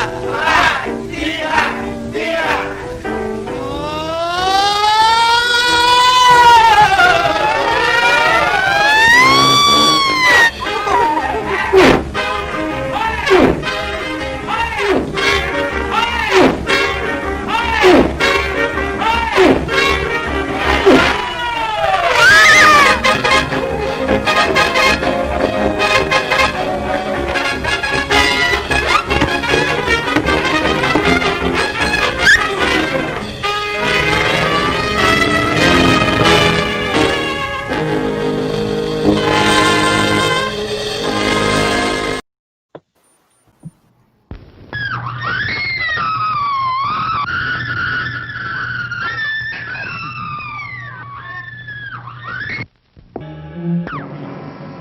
How much shock can you take?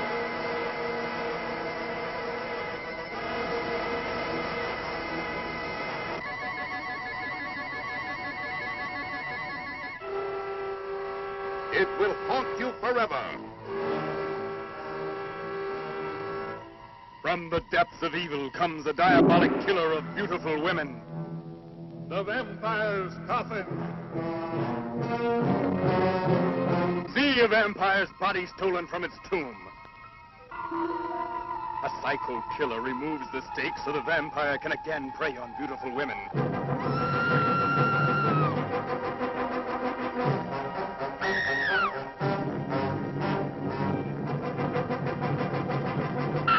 It's in the vampire's coffin. And to complete a double night of horror, a monstrous nightmare of terror, turned loose in a fight to the death. The robot versus the Aztec mummy.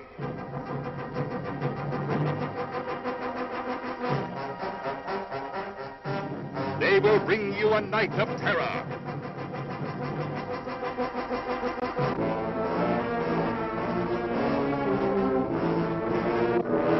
We dare you to see them, but don't come alone. The Vampire's Coffin in an all-new double horrorama show with The Robot versus the Aztec Mummy, presented in Hypnoscope.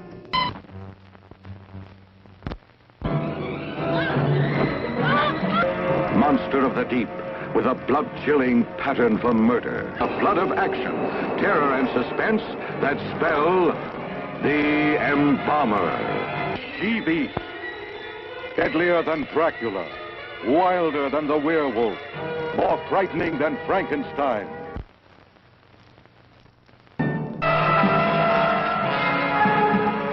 A young girl is murdered at a famous English boarding school near London.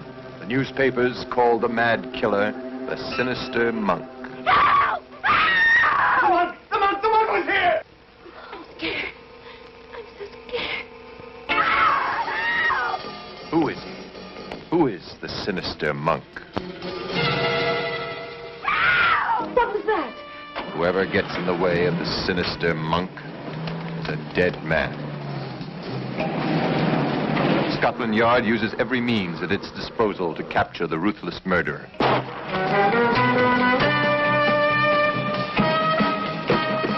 Who is his next victim?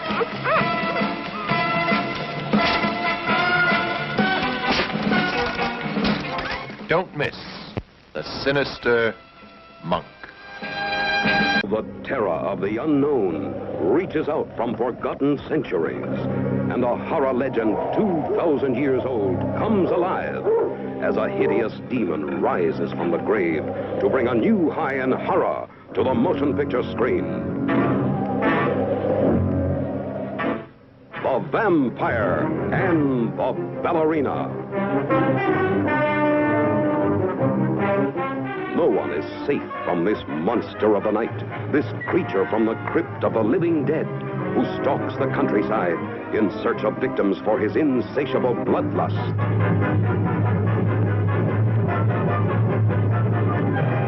The Vampire and the Ballerina. Into the evil domain of the Vampire King comes a company of beautiful dancers.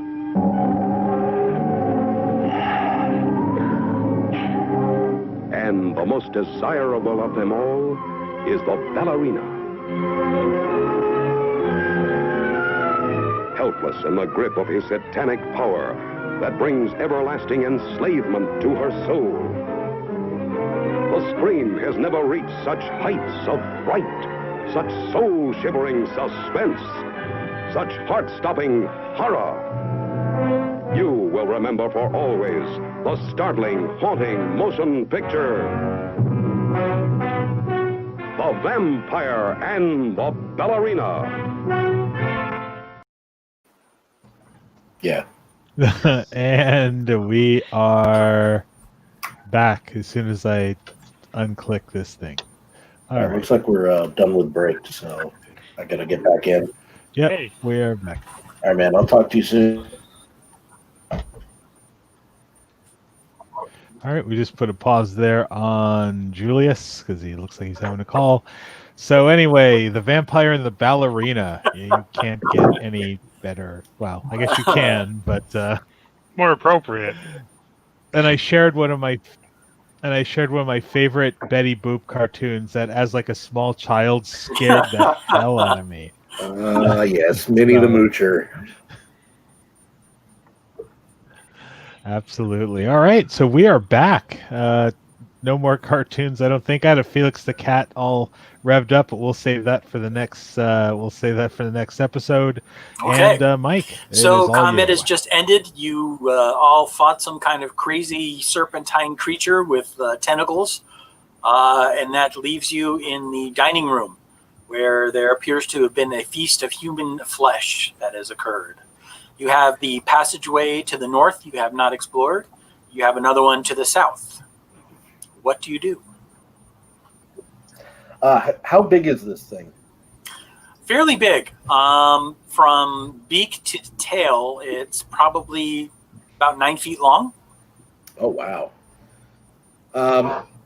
It was coiled up pretty tightly in that alcove. So I want to drag it over to the table. Okay. And lay it out so I can examine it. I am not that hungry. Okay.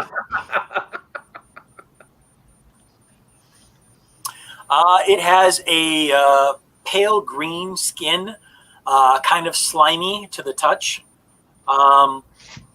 much like a snake.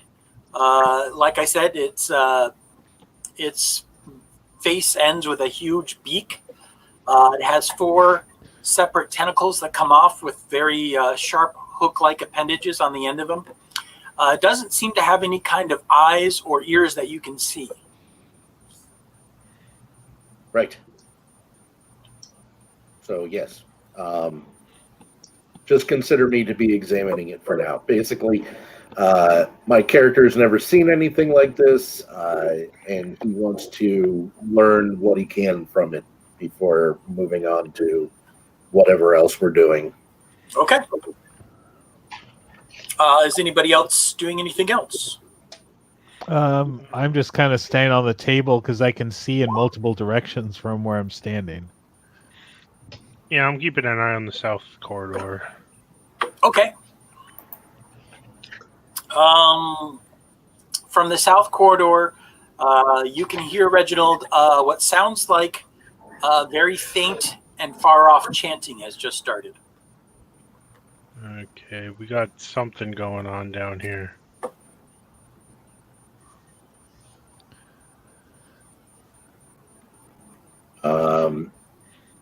Can you be more specific?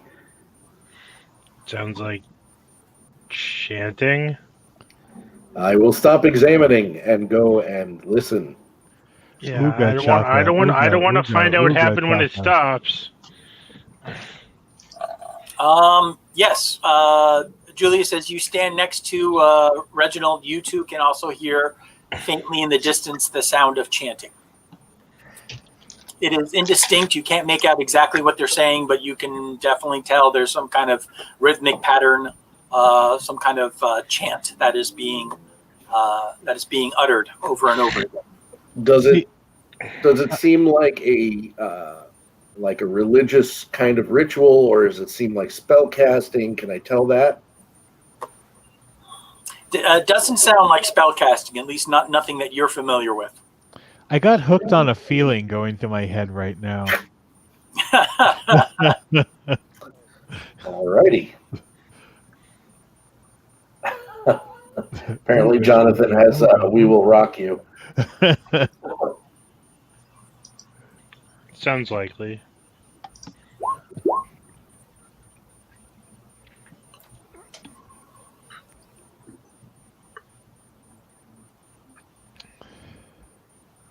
Right.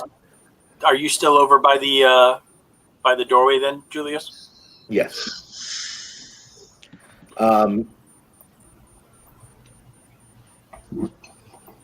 So I will forgo the examining of the creature so that we can continue on and see what this chanting is all about.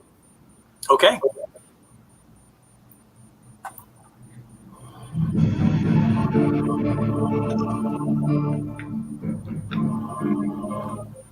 The chanting does get a little bit louder as you turn that corner.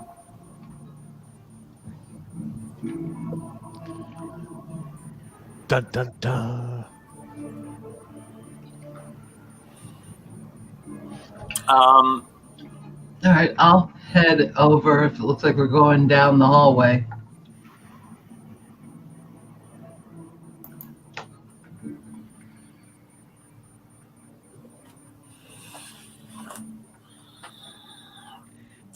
So as you turn this corner, you can see in the distance it appears to be a human or humanoid creature that is about 15 feet away from you. I'll mark it on the map. The square that I just revealed, you can see that a creature is standing or a humanoid creature is standing in that square.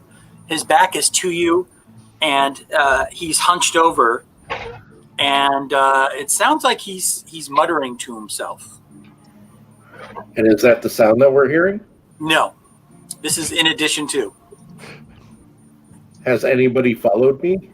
Yeah, I was following you. Okay. I will attempt to quietly move up to said individual. This is exactly the reason why I'm letting the dark vision people go first. That's actually not bad for me. It's also something you're not supposed to roll. Go! He is correct.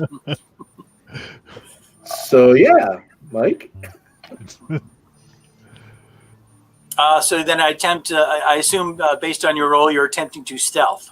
I am. I'm trying to quietly move up to this individual without alerting of my presence so I can get a better look.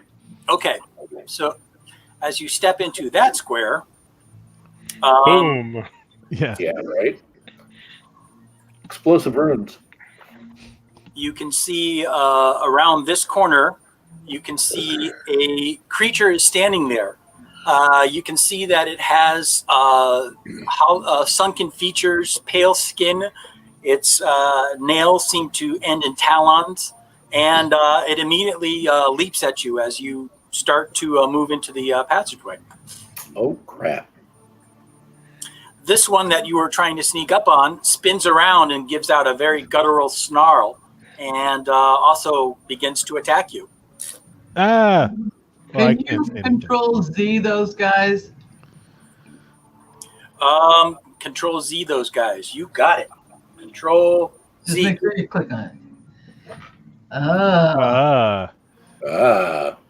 Yes, and it appears the guy that you're trying to sneak up on was gnawing on a human thigh bone.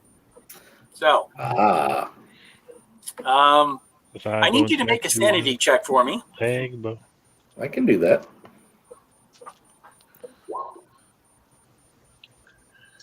Okay. Not that good. Yes, you have some trouble with this concept of these creatures, and you don't know what they are. They're freaking you out, and you're going to take some sanity because of it. As far as not knowing what they are, can I make a religion roll to try and ouch? No, that's not good. That was with a bonus. Hang on a second. Oh, okay.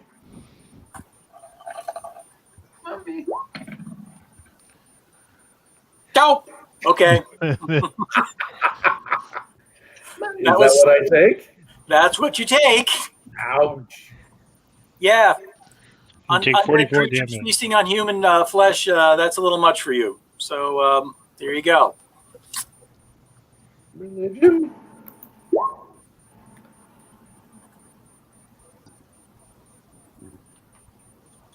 All right, so you're trying to determine what the heck this thing is? Yeah. I'm trying to identify what it is or what type of it is. Something.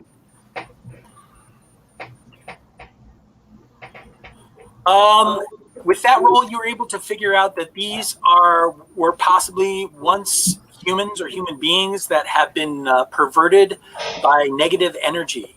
And they are now creatures that have been totally consumed by the negative plane of energy, doomed to walk the earth to feast upon human flesh. They are called ghouls. And they only serve to eat and destroy the living. All right. Good. Okay, if you say so. Does my sanity loss have any kind of effect on me, or I'm just kind of shaken? For right now, it doesn't do anything. It has no mechanic on you. There's no game mechanic. Okay. So you're still able to act normally. Okay. Initiative? Your mind's kind of doing black. Yeah, everybody's supposed to have rolled initiative. Yes, if you haven't rolled by now, everyone please roll initiative.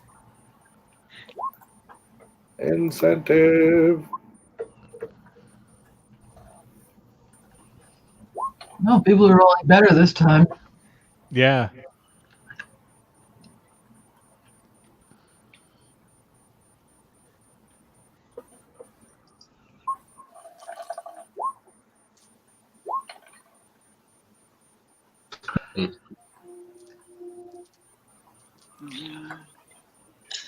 All right, I'm getting some sort of error message. No character was found for Ferris Mortal. You have to, are you clicked on your avatar?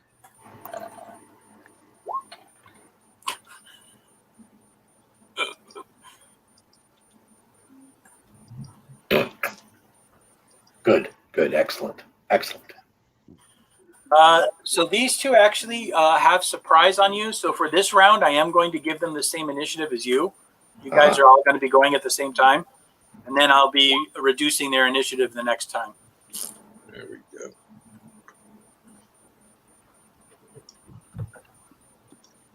All right. So Reginald, you hear the sound of combat from the distance. You're still in the dining room.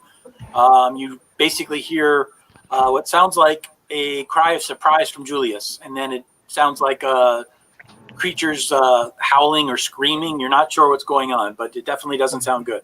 Maybe a little sound of horror. Ah!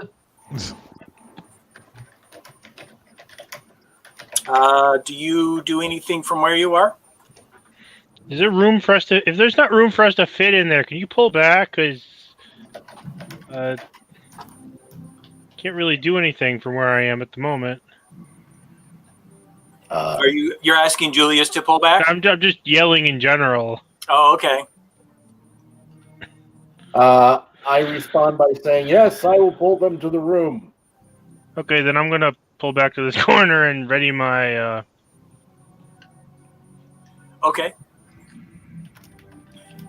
I will ready an action to attack the first non-character that I see that comes in the room with my sling. Okay. All right, so Julius, on 17, these two ghouls are going to act the same time that you do. So whatever your action is, they're going to go simultaneously with you. So I'm going to allow you to act first, but as you're acting, they're going to be attacking you. Okay, so...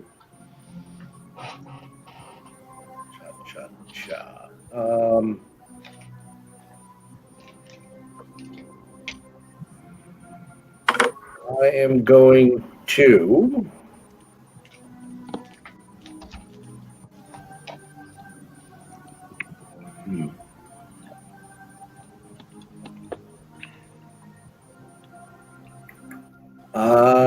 I'm going to withdraw in order to draw them into the room. So you're taking a withdraw action? Yeah. Now, if you withdraw, they don't get an attack of opportunity, right? Correct. But they still get to do their regular attack as you're leaving. I would assume so. Yeah, since you were having them attack at the same time. So does that change your action? Are you still going to just withdraw? Yep. Okay. The first one is going to attempt to claw you. He gets a single claw attack. I will give you my catchphrase, come at me, bro. Oh, no! No! Oh! He gets a natural 20. So that hits and stuff. Ow. So he is going to do... I will be needing that second character. If you go down, we're all going to be needing that second character. Ignore that roll. That isn't his roll. I'm going to... That's the other guy's roll. No, I rolled a 1d6. I need to roll a 2d6. You know, Mike, if you bring these guys up on Beyond, you can just, if you have, what is it called? Beyond 20, you just can click on the monster stats and it'll roll for you. Oh, right. Right. I'm a dummy. All right. Yeah. By the way, Mike, Yes. these two hallways that they're coming from, Yeah. do they go on past them? And was I able to see anything down this hallway? Well, everything happened rather quickly, so you didn't really get a chance to take a good look. But I will give you a quick glance down this hallway. And you were able to see about 5 feet beyond this guy. And you were able to see about another 5 feet beyond that guy. Okay. Like I said, things happened very quickly. You didn't get much more than a good look, and you kind of went, oh, shit, and then you ran out of the room. Yep. So I take 10 points of damage? Yes, you do. Ouch. And you need to make a Constitution saving throw for me, please. Okay. So as this creature strikes you, you can feel something almost causing all of your muscles to start spasming, and then it goes away, and you're able to act freely, and you quickly move out of the area. Okay. I'm going to try and bear with me real quick. I'm going to try and pull up beyond 20. This will make things a little easier.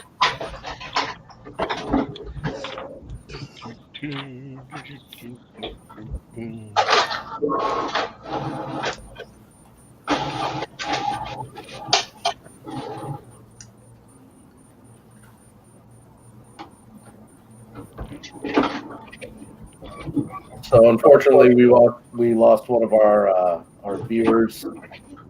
John had to go to bed. I hear him. All right, John. Well, have a good night, man. Thank you for watching. You can watch the rest of this on later. Yeah. On the later. Yeah, because YouTube will basically show this.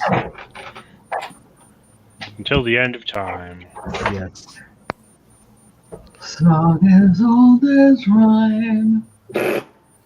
So yes, if you want to hear us sing or me drunk on beer singing goth songs, then yeah, for the end of time.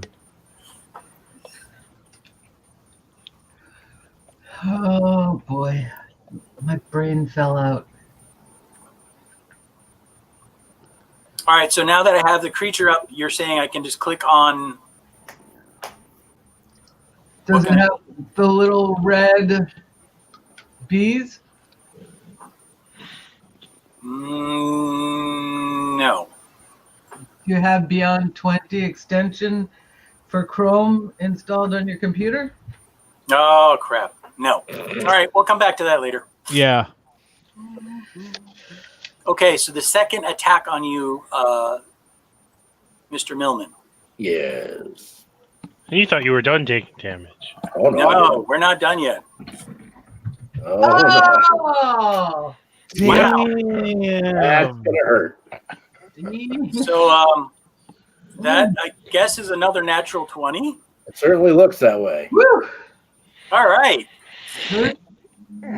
So here's where I get to spank your little monkey. Hey, family show. It's not. It's listed as adult. Yeah, and it's almost 11 o'clock. So Another that'll 11 be point?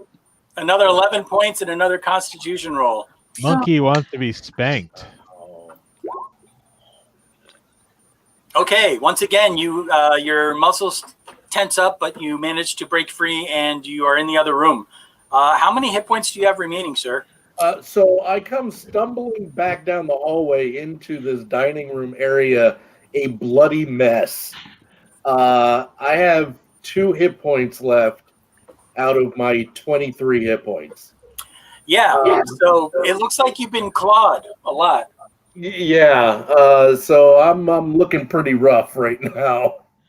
Okay, so the ghouls that had just attacked you, I am moving them down on the initiative order to what they actually should be. So for the rest of the order, they're going to be at this. They're not going to attack again, so when we get to them at the end of the order, they don't get a second attack. Are they making any moves this turn? Well, they would actually try to move after you, but they would probably stop with you. They would stop. Breepine, you're in the way, and they can't move past you, so they would stop there. That's what they all say. All right, so Reginald is gone. Julius has gone. You might want to just sort it back into descending order. There we go. There we go. Pork chop Okay. sandwiches.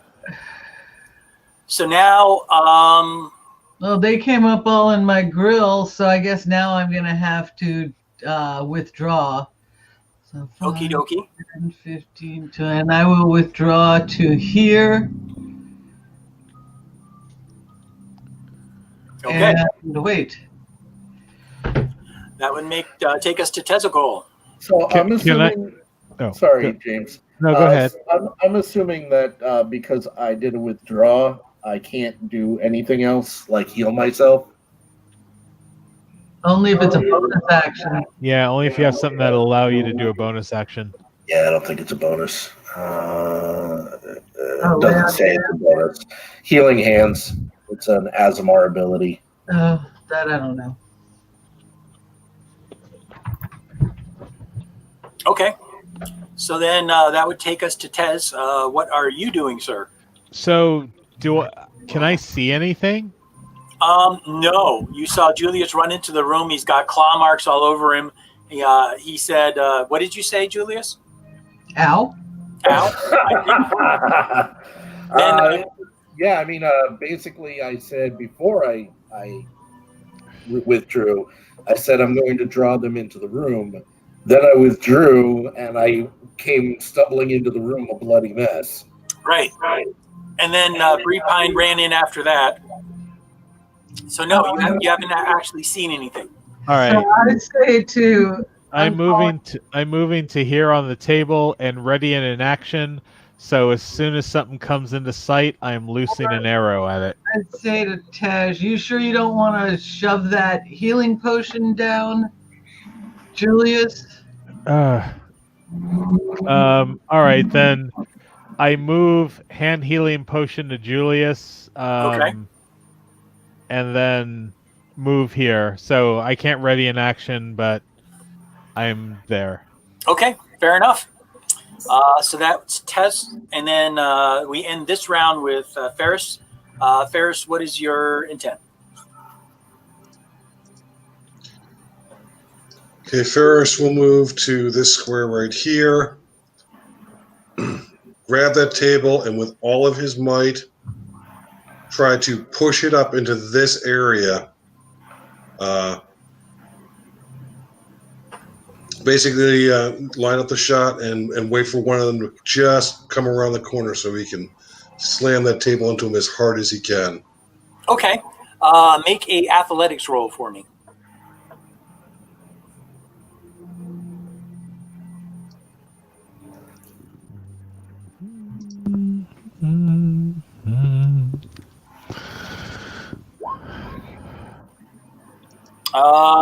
With a 6, unfortunately, the table is too big and clunky and unwieldy. You're starting to lift it up, but you don't quite have it in place yet. I'm more sliding it than lifting it up. Okay. You don't have enough of it blocking off the doorway, but with one more roll, you should be able to.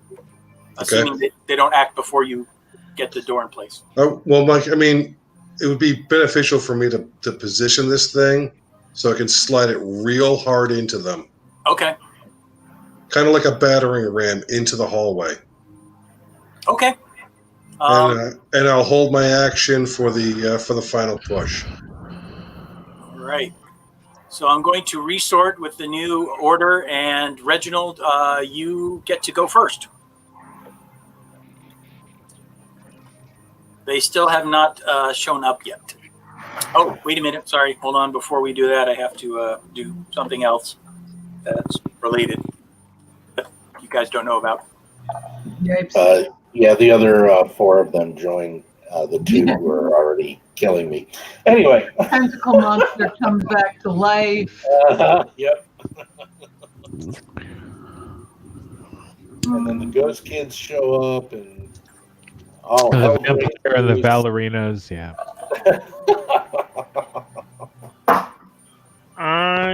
going to.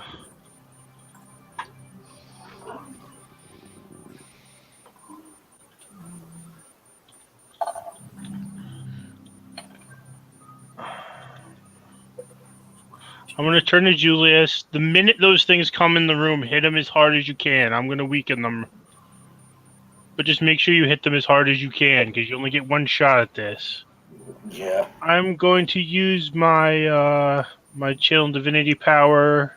I'm going to ready an action. To the second I see one of these creatures walk into the room, I'm going to use my channel divinity power to mark them. Okay. So the next attack they take after that, the creature has vulnerability to all the attack's damage. Okay. Mike, I was joking about the 4 additional ones. I know you were. He was. Oh, wait. I changed Ferris's. That's not right. Ferris, you had a 7. Sorry, my bad. All right. So that's what Reginald did. Julius, it is your turn. Now, did you get a healing potion? Did we decide that you were going to get some healing? Yes. However, if they come through the door and I take a swing, can I still drink the potion, or is that considered too much to do? I believe, and somebody correct me if I'm wrong, drinking a potion is considered a full action. Normally, yes, yeah. Some people house rule it to be a free action, but it's...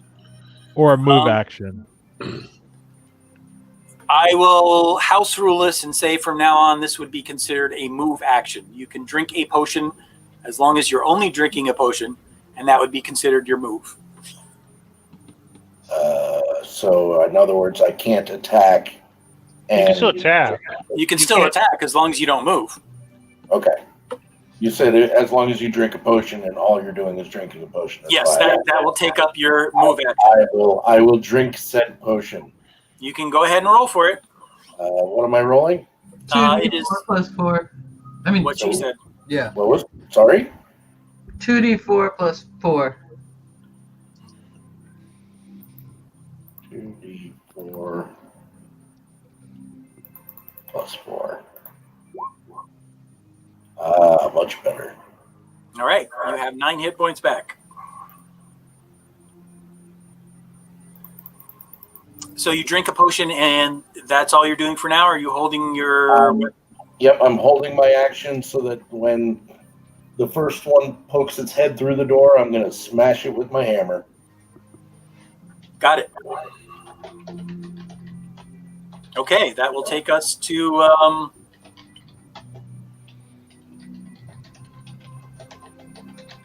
this guy. That guy right there. One of these icky creatures runs through. So anybody who's got the readied action, it's going to pop off. Yes. Thanks, Mary. Yes, not holding an action, ready action. He is marked. Swing. Okay. So Matt's action and Todd's action. James, did you have? No, because I handed him the thing. So And Reginald, did you have one too? Oh no, yeah, yours just went off. That is not a pretty roll. Well, but didn't you just? Oh no, you got Greg. Yours made vulnerability. Is that what it did? Yeah, it gives him vulnerability. Okay. Okay. Unfortunately, you do not hit him. They are fast and wily. That would take but us... it is the next time somebody hits him. Okay. So as soon as somebody hits him, it's going to do a lot of damage. And did Todd have any kind of luck with his 12? Got an athletics of 12 to basically run the table into this thing as hard as I can and smash him back into the hallway. Okay. Let me make a strength roll for the creature.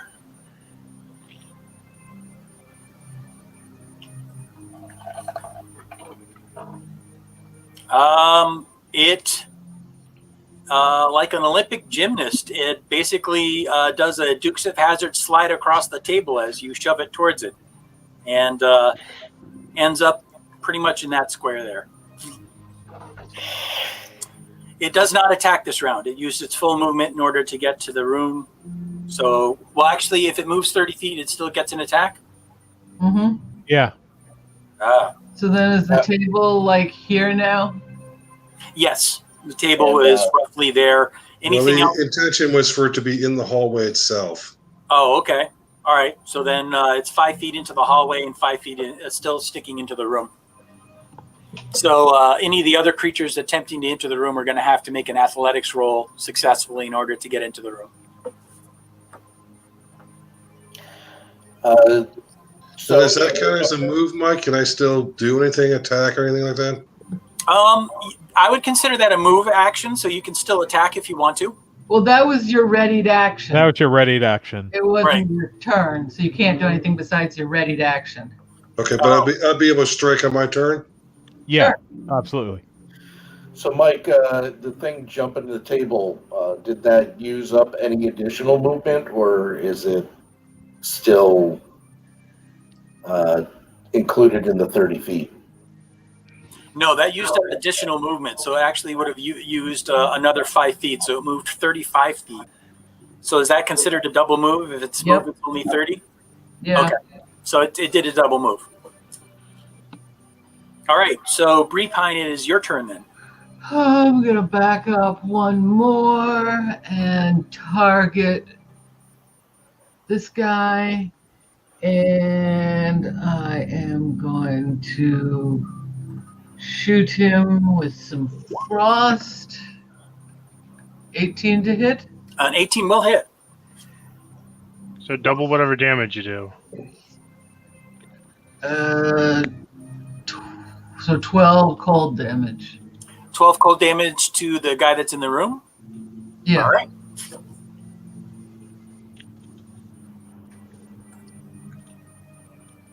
He is still standing, but his upper body is covered with frost. I mean, now his speed is reduced by 10, if that matters. Okay, good to know. All right,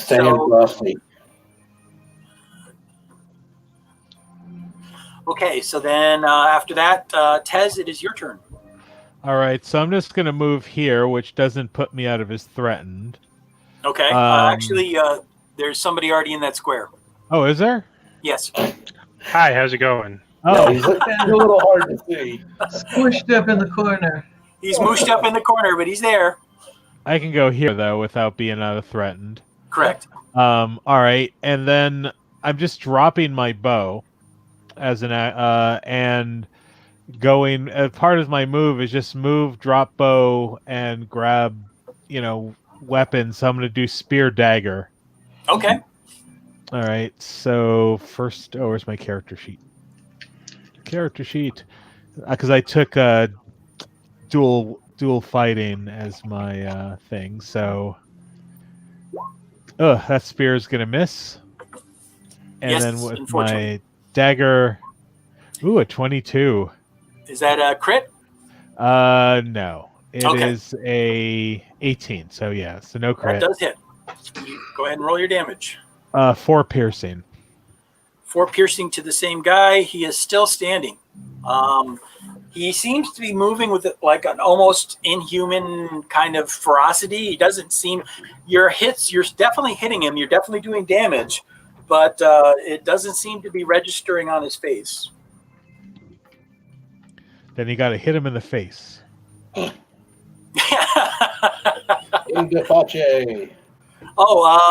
Breepine, I gotta give you what you're looking at real quick. Hang on one second. A new contestant enters the battle.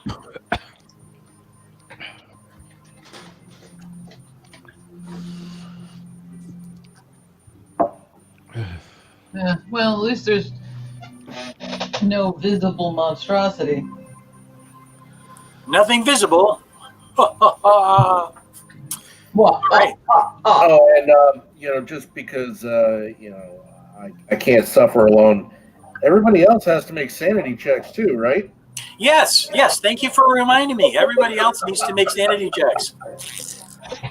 You're welcome, everyone. Thanks, Matt. You're the bestest.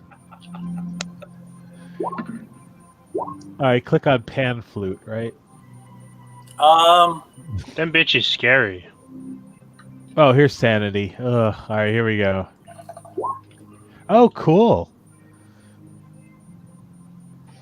Greg, you are taking 2 points of sanity loss. Harder, Daddy. Oh boy.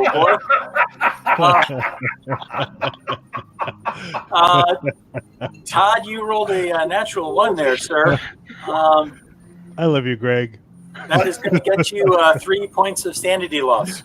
Now, you guys keep track of your sanity loss. If you get to... it's 2. I think, what was it? 25%? I'll have to look it up. Just let me know when you guys are at 25%. Okay. Yeah, I mean, if you click on your character, the red dot that comes up is your sanity, and you just do minus whatever it is. Keep track of it. Okay, so that was everybody's sanity loss. So that would be, this cool. Is it when you go down by 1/4 or when you go down to 1/4? When you go down by 1/4. Okay. So if you lose 25% of your sanity loss before a long rest.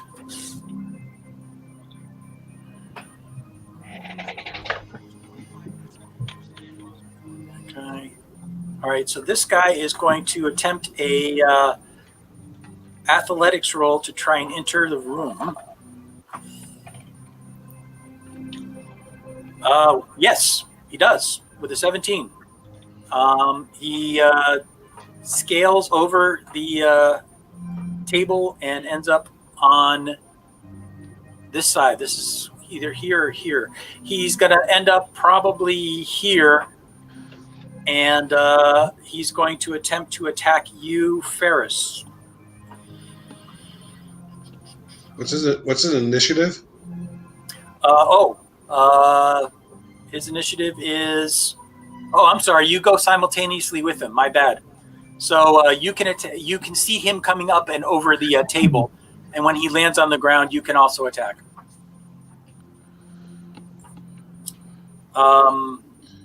Yeah, it looks like you guys are going simultaneously.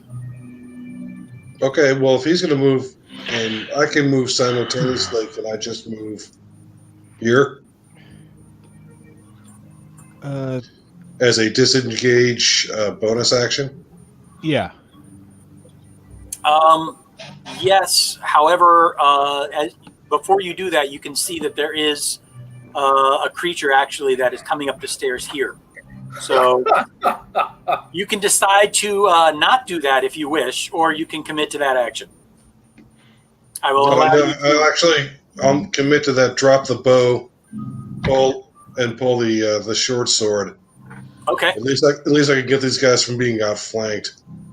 Okay, fair enough. So you turn and face this guy. He does not get to go yet, but yeah, you.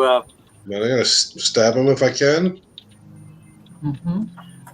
Well, you did a. What was the action you did? No, that's his cunning action. He can. Oh, do that. right. Okay, yeah, go for it, man.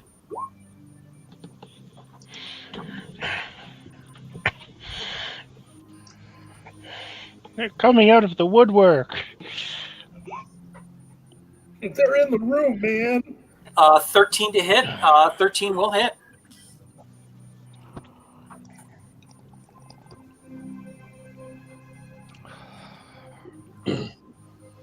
And 10 piercing damage on this guy. Who's chanting for a TPK? I don't know. Mike, I don't know if it makes any difference to you, but I'm using that +1 sword. Oh, yes, that does make a difference. +1 to hit and +1 damage. So whenever you're using that sword, make sure you include that. So would that be 11 points of damage? No, that'd be the 10. I actually have that modifier in. Okay, so it's already modified. All right, very good. Okay. So he's gone. So he goes. Todd, you do not have it in your attack roll, though, so that might be something you want to adjust. Okay. Okay, so the last ghoul, the one that is now facing you, Todd, is now attacking.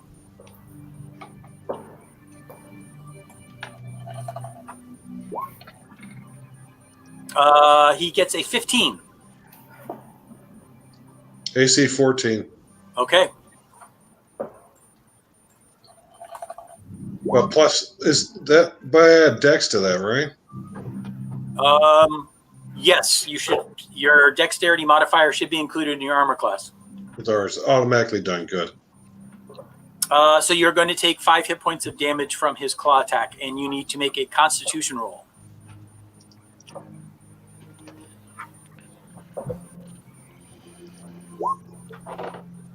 Oh no! A 4.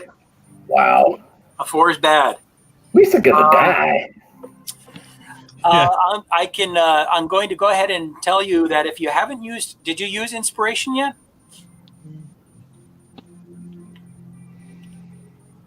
I think I'm trying to remember if you used inspiration last time. I don't remember. No, I haven't used any inspiration. This is a special house thing, right? Inspiration is basically gives you the ability to make a reroll. You have 1 point. Everyone starts. James, he can make a roll. He can use inspiration after he's rolled. Is that right? Yes. It's basically, you burn the point and roll again. So there you go. There you go. So I will write down that you no longer have your inspiration. I'll go ahead and. It looks like it's a Boolean equation on my character sheet. All right. And that's everybody. So let me reorganize again. It's a what? I didn't go. Oh, I'm sorry. You didn't go, did you? Go ahead and go. So I am going to go after this guy that I can see. Okay. And I am going to 1 magic missile. Pew. Magic missile. Pew. 3 magic missile. Wait. He is dead after the second one, so I don't know if you have the option to redirect those magic missiles. Yeah, they don't have to go to the same person, but no. I don't want to move into melee range with anybody, so the other one, I guess, goes flying at the wall. Okay. All right. So that was the end of the round. So ghoul with a 20. So this ghoul is going to move into the room. He's going to attempt to do an athletics roll.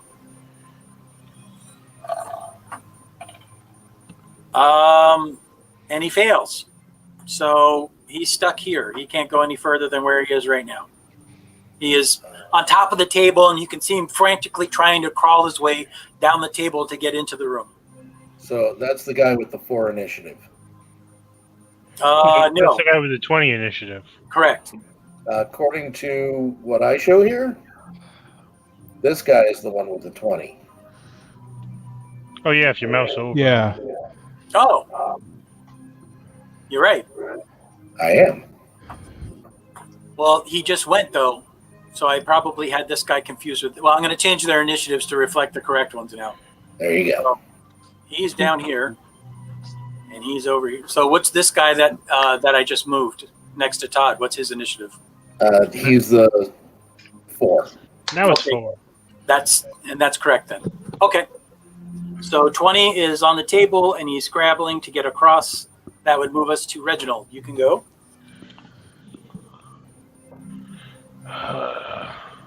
I don't think we can take down any more of these guys. We need to pull back. Yeah. Are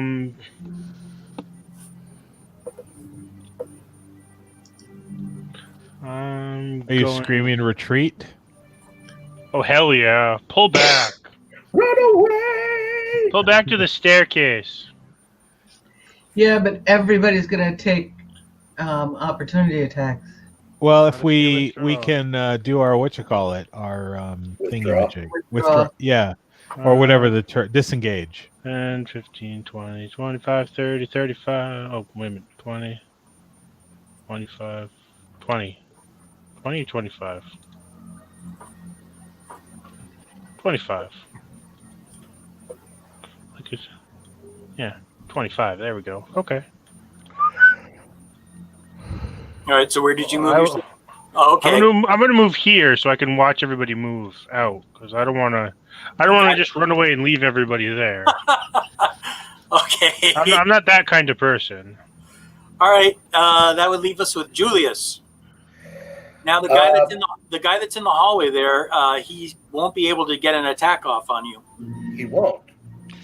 The guy that's trying to scrabble over the table, no, he will not be able to get an attack on you.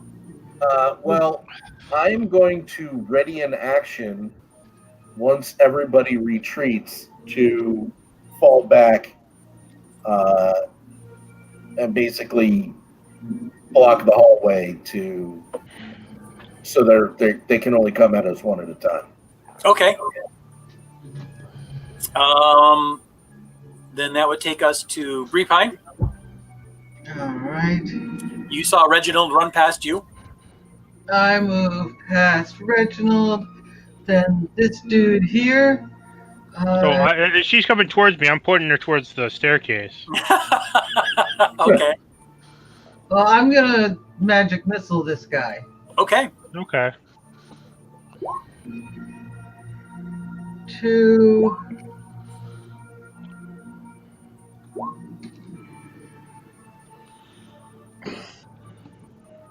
8.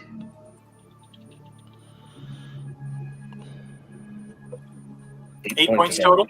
Mm-hmm. Okay. Actually, he's dead. That's And good. you said we couldn't take these guys. Well, we're not out of it yet. Okay, that would bring us to Tezuko. All right. That just sounded nasty. Tex. Brings us to Tex. I'm going to feats don't fail me now. And 5, 10, 15, 20, 25, 30. I'm going to move here. And I grab my bow, move there. And as my action, just switch to my bow. And hopefully people can run past me. Okie dokie. Ferris, you get to go first. You are fully aware that everyone is doing a withdrawal. And it looks like they're trying to bottleneck them in the hallway. Okay.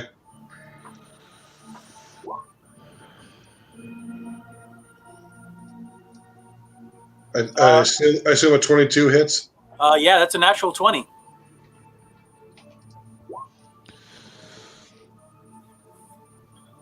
No, it's not. It's a 17. 17. Oh, sorry. You can tell natural 20 because it's green. Yeah. Right. It's Okay, red so- when it's a natural 1. He takes 8 more points of damage. Nice.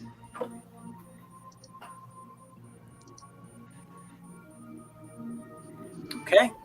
It's still on its feet. I use my bonus action to disengage. Okay. 3, 4, 5, 6. I believe I can make that distance. Nice. Yep. That is legal. That is legal. That's a legit move. Excellent. That would trigger my ready, or do I have to wait until after this guy goes? Or No, this it guy? should trigger. It should trigger the second what you triggered it to happen goes. Yeah.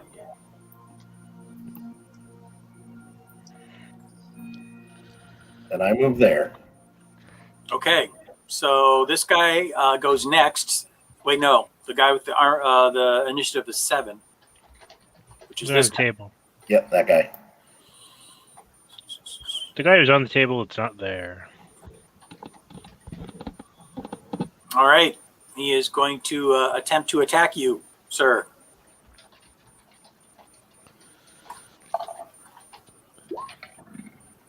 I got a 7. Not today.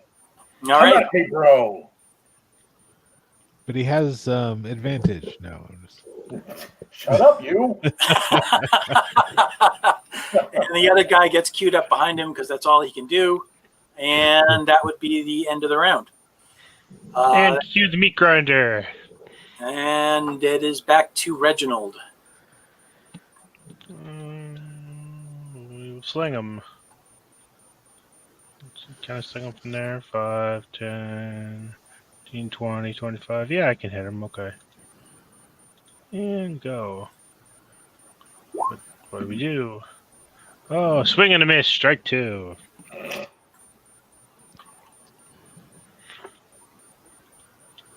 Okay, no good. That'll move us to Julius. 14 hit.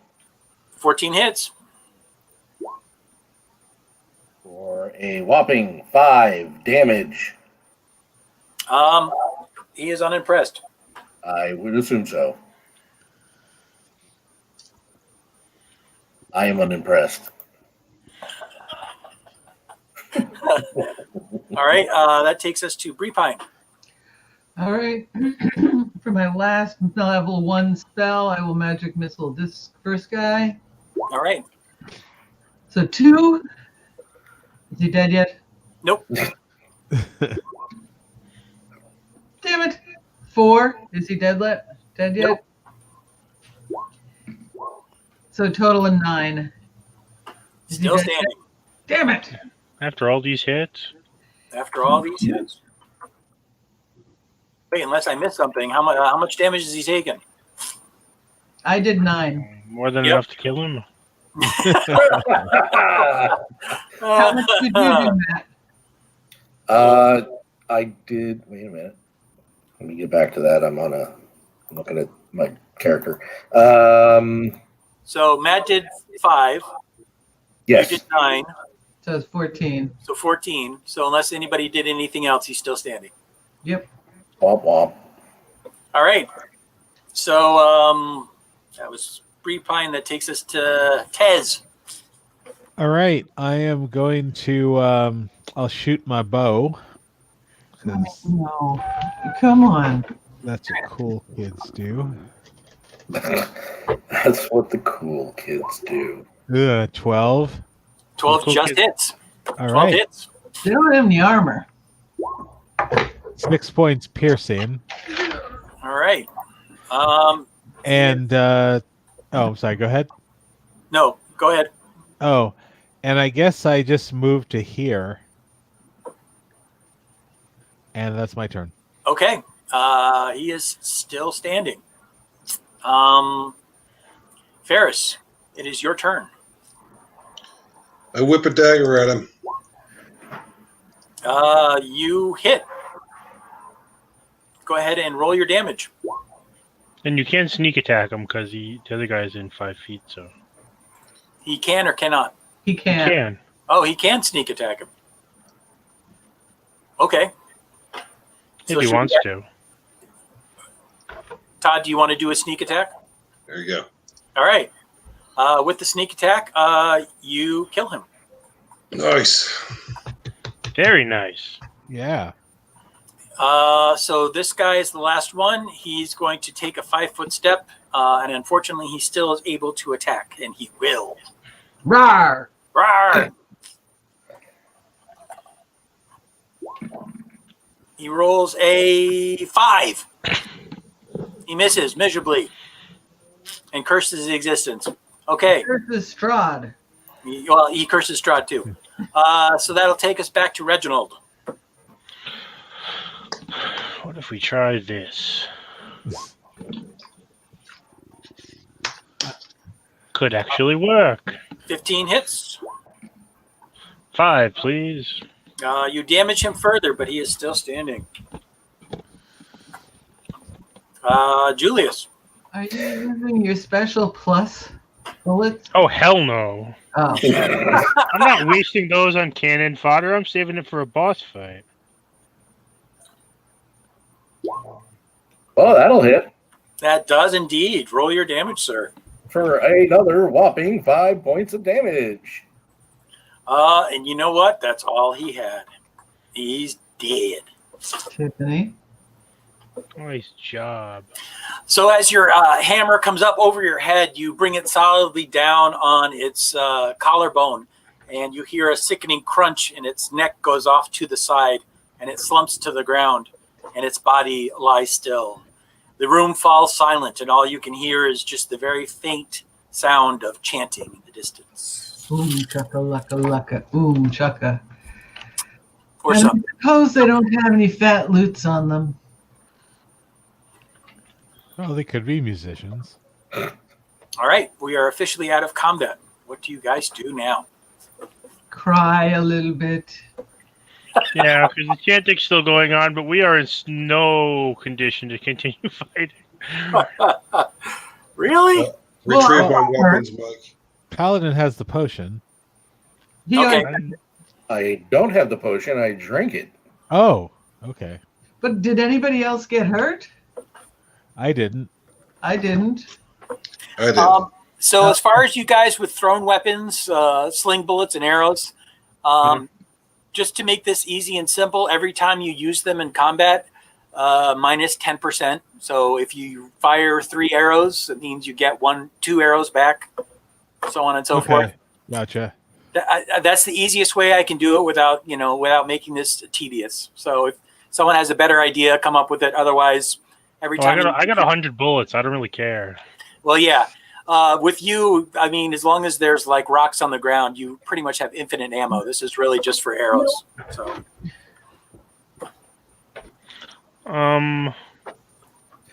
Mike, I'm gonna activate my healing hands to heal myself. Okay. For 2 whopping hit points. Really? Is that automatic? That's not a roll, huh? Yeah. All right. It's What is your it's an Asmar ability that I can use after a long rest. What is your max hit points right now? 23. And you're currently at 13, right? Yep. And you haven't lost any sanity so far? Yeah, I have. What is your? I've lost 7 sanity.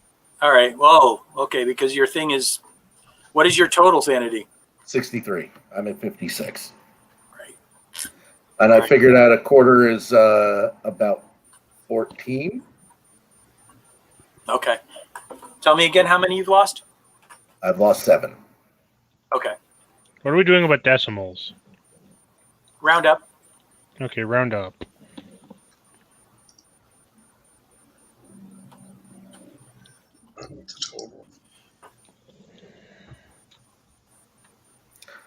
So 16 is a quarter for me.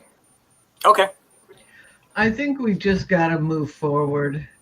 Okay, if you say so. Well, we can't get out. All the doors are locked. True.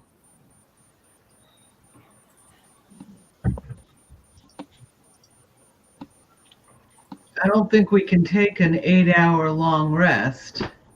Yeah, that's what I hate.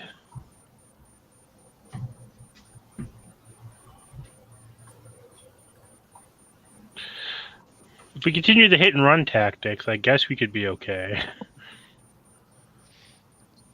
Mm-hmm. Well, the chanting is still going on.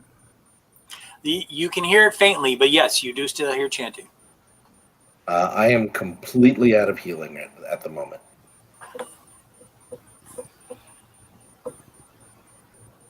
You can see that while the paladin's standing, he's at he still looks pretty banged up. You can see that he still has some visible scratches on him from the encounter. Maybe we should try to hold up somewhere and take watches. I mean, not to metagame, but some of us will actually have spells after our long rest. Well, we kind of need to know what the deal is with the chanting. True. Because if we don't know if it's something that's like if we let it go for 8 hours, it's going to kill us all. Yeah, you know. Like they're gonna raise a demon from hell that's just gonna kill everything. Slow down. I'm taking notes. Okay, so the chanting's coming from down here, right? Yes, sir. That is where the chanting is coming from. Maybe someone could stealth and see if they could get a peek at what's there. Sure. Separate from the group, far away where no one can hear you. Yep. Hey, Mike. Yes. I'm at this intersection. Do I see anything more than this? You're at that intersection. Well, Mary has the same vision as you do. You're going to have to take a 5-foot step in order to see what else is beyond what you can currently see. Oh, okay. Well, this is what you see in this area. Door A or door B? Crap.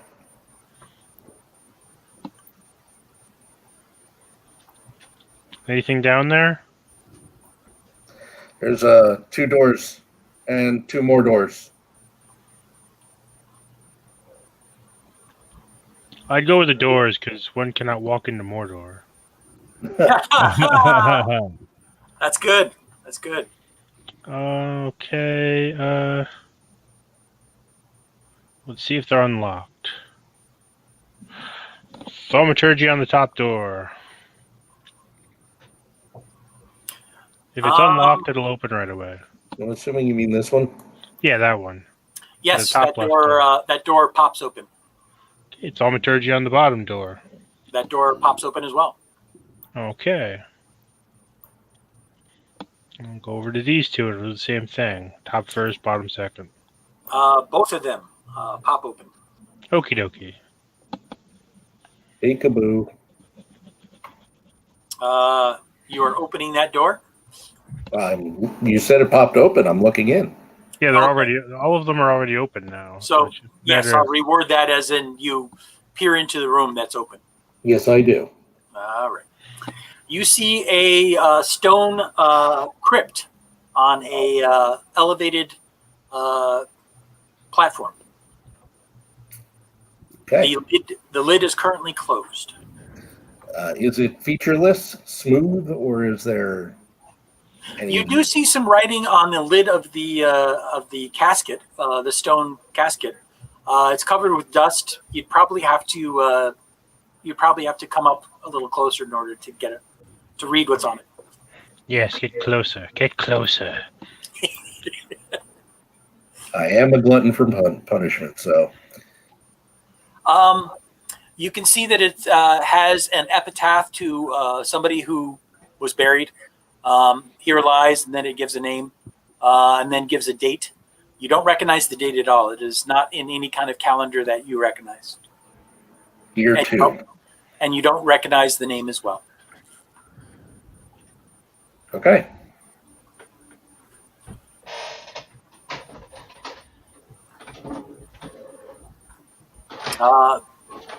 This room is also the same as the other. It is a crypt. It does not have anything on the lid, inscribed on the lid, and the lid is slightly ajar. Is there anything inside?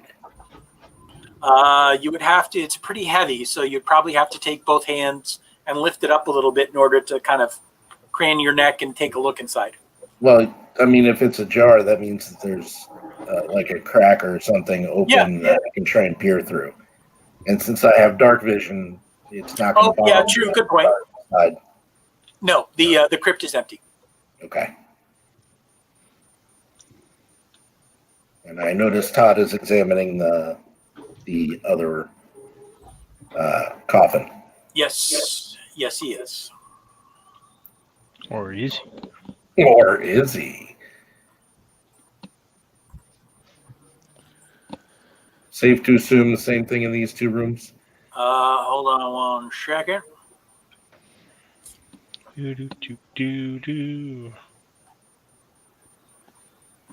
Let's see. There is an inscription on this one as well. Much like the other room, it gives an epitaph to someone. I can give you a name and a date. This one actually says Gustav Durst on the name. If it has a name, it must be important. Oh, a normal name. Wasn't that the Brad. name on the front door? Yep. You are correct. You are in Durst Manor. The other one said Walter Durst. Does it have any dates on it? It does, but it's a calendar date that you don't recognize. I can give you the date if you need it. I'm still waiting till we run into Fred. I've heard so much of it for his biscuit recipe. The last room, Julius, is there, and there is another epitaph written on the stone slab, and it is closed. Do I need the names from this one and the other one? I can give them to you later. This one says Elizabeth Durst. Okay.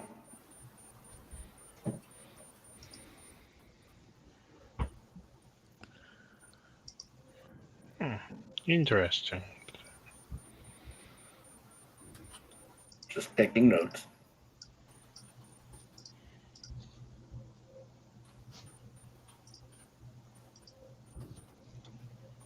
I'm just going to go back over here and keep an eye on the hallway. Make sure nothing else pops up.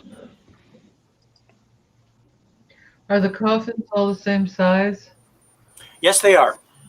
They all appear to be the same size.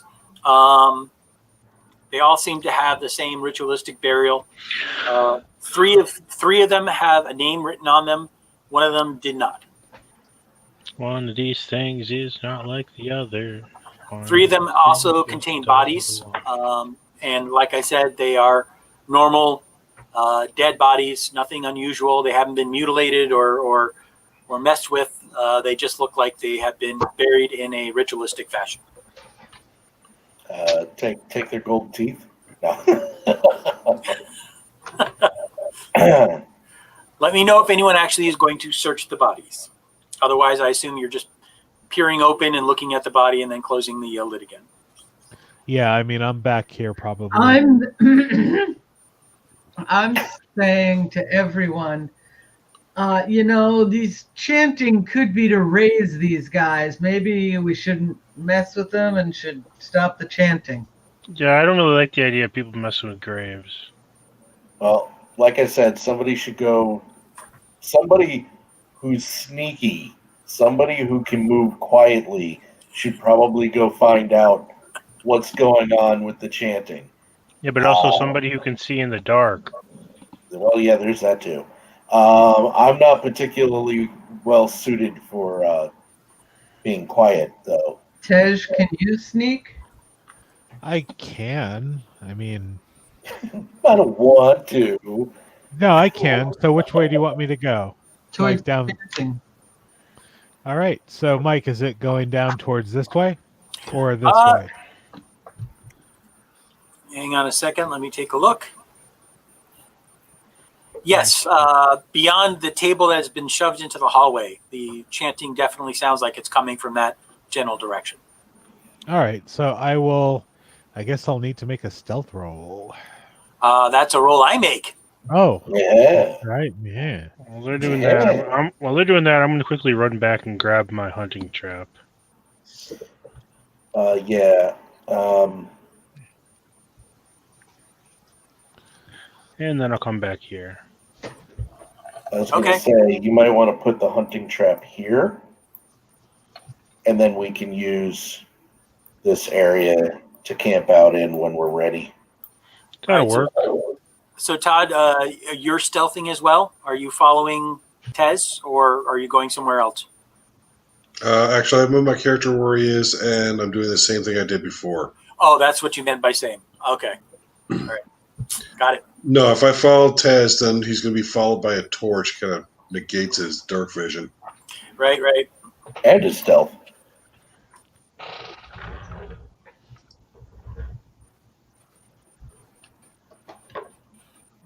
Mummy, stop it. So yeah, I'm listening to where the sounds are coming from and just following along. Okay, definitely sounds like it's coming from the Eastern Passage. So, yeah, the Eastern Passage. Okay, so stealthing this way. Right.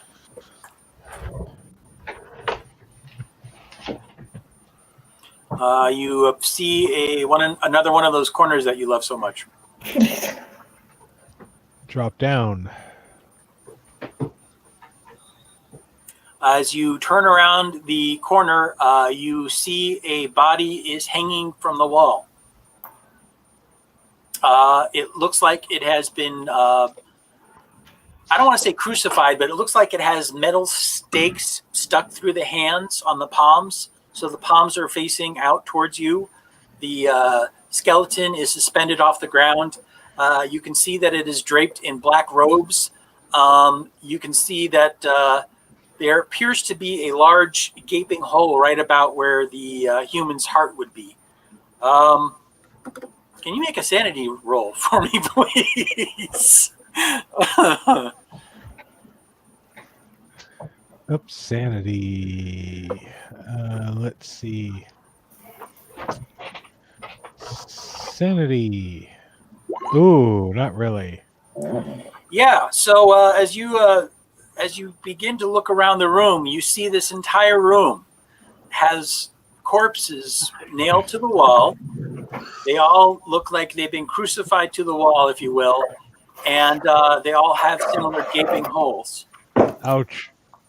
I can't do a 1d2, can I? Can I do a 1d2 instead of a 1d4? Yeah. It's just one. Yeah, you just divide it by 2. All right. So this number divided by 2. Oh, you lose 1 point of sanity. Okay, I'll make a note. What is your sanity right now? Total? What was your total? Trying to find that. Where would I find my sanity? Just click on your character. It's the red dot. Red dot. Oh, right there. So I guess it's 47. Okay, so now I'll go ahead and change that now. Now you're at 40. You're now at 46 out of 47. All right, and I'll step in here. Okay. You take a step into the room.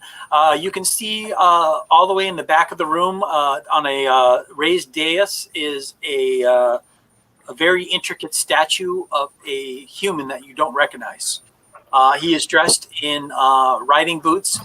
He is dressed in what you would consider royalty or fine clothing. He has a cloak that is pulled back. And you can see that he has very fine angular features. Almost looks a little feral, you'd want to say, just by taking a look at his face. The chanting as you entered this room seems to intensify. When you stepped into the room, the chanting stops suddenly.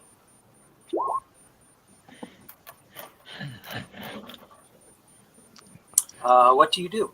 I'm going to slowly back up this way. And kind of call for the rest of the party. Okay. You go, yoo-hoo! I'll head down. All right. I'll follow as well. Okay. So the chanting came from the room ahead where there's crucified bodies on the wall. But when I walked in, they stopped. And once everyone's down, I'll come back in. Okay. Hey, Mike? Yes. At this point, where I am right now, I'm going to activate my divine sense again. Okay. So if there are any celestials, fiends, or undead within 60 feet of me, I'll know exactly where they are. Okay. Within 60 feet of you? Yep. Can you activate it one more time now? Is that your second time or third time? I don't know. That is my second time.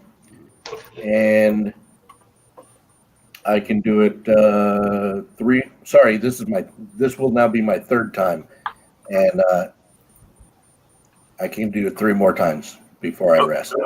Okay. Yes, the sense of evil is strong. You feel like there is a strong sense of evil in the room that Tez is standing in. And there's also a strong sense of evil roughly southwest of where you are standing right now. Are they undead? Yes, they are. How many undead are in here?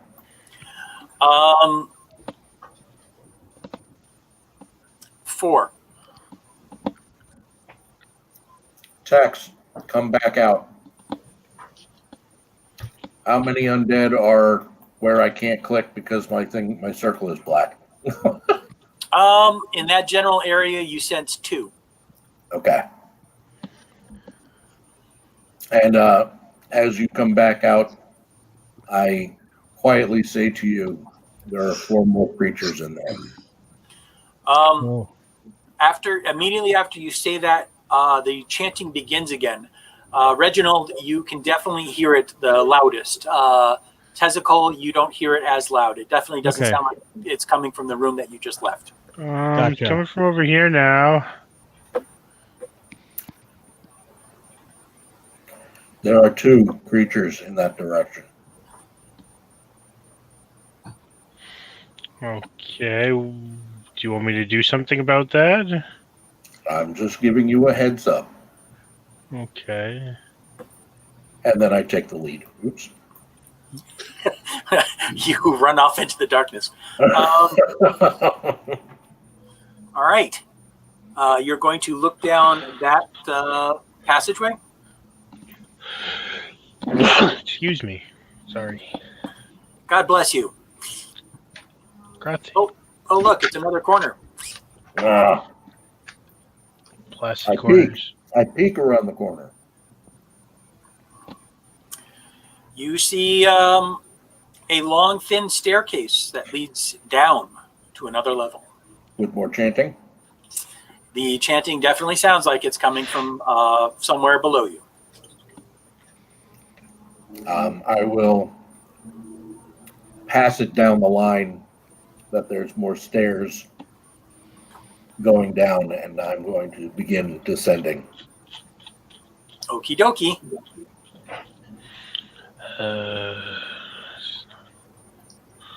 Onward, ever onward. We're gonna die. Oh, hell yeah.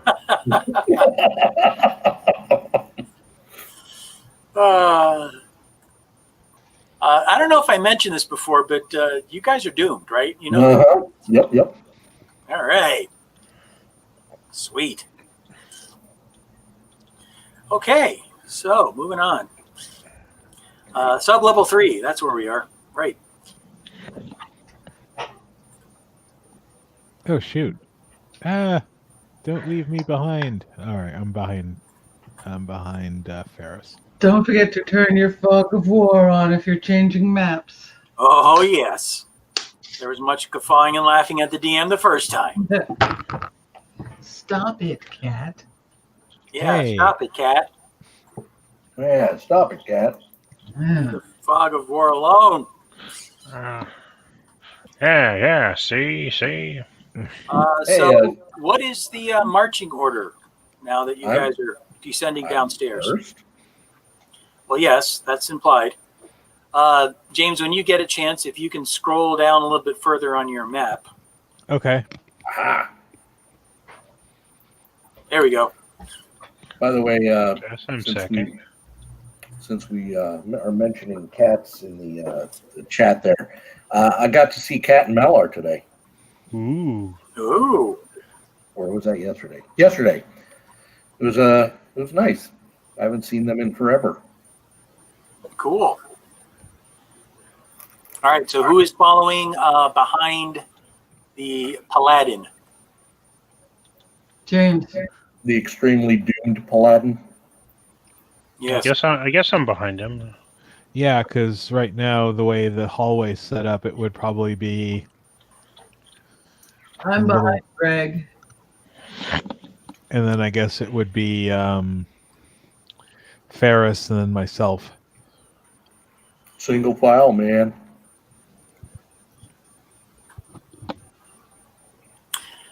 So, Julius, it looks like this stairway terminates into a large area, a large room. Hey, don't say terminates. Oh, sorry. It stops at a large room. I will gingerly poke my head around to see what's down here. Okay. You can see. Hang on one second. I want to reveal more. Can we reveal more?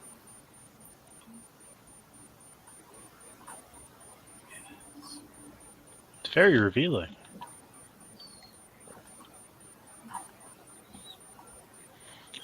You can see that there appears to be little niches or little alcoves that are in the walls.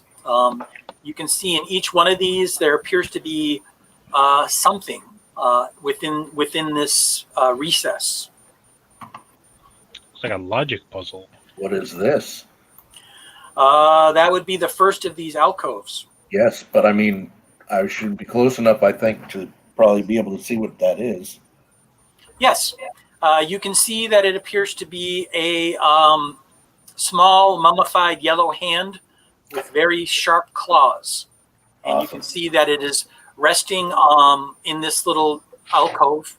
And you can see that it has been fashioned so that this mummified hand is on a single loop of rope, so as to maybe perhaps carry it or wear it as a necklace, if you will. Mm-hmm. Does he feel the urge to cut off his own hand or replace it with that hand? You're confusing dungeons. No. He does not. Unless, of course, that's something he wants to do. He's not going to stop him. And peeking in this direction to see what's over yonder here. That direction. Okay. So you can see that this entire room seems to be lined with these peculiar-looking recesses that are in the wall. Each one seems to have its own unusual oddity or item that appears to be resting within this small alcove. Besides the entrance that you came in, there is another passageway to the south, and then you can see a second one just a little further down as well. Aha. But there is nothing in here as far as creatures. No, the room is empty. You don't see anything in here besides these alcoves. The sound of chanting is slightly louder now that you have entered into this room, but it might be an echo effect because the room is large enough to produce an echo. Okay.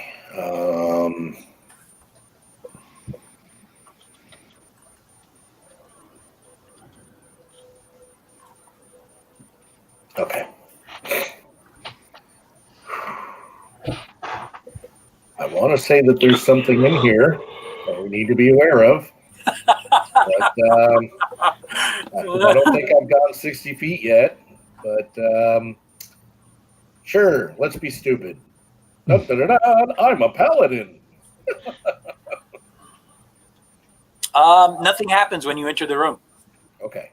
I'm going to begin looking around at all of these different alcoves. Okay. I'm just going to rattle off the list. When you want to stop on one particular item, let me know. Starting with the one closest to the staircase on the north wall is the small mummified yellow hand on a loop. The second one is a knife carved from a human thigh bone. Mm-hmm. The third one is a dagger with a rat's skull that has been set into the pommel of the dagger.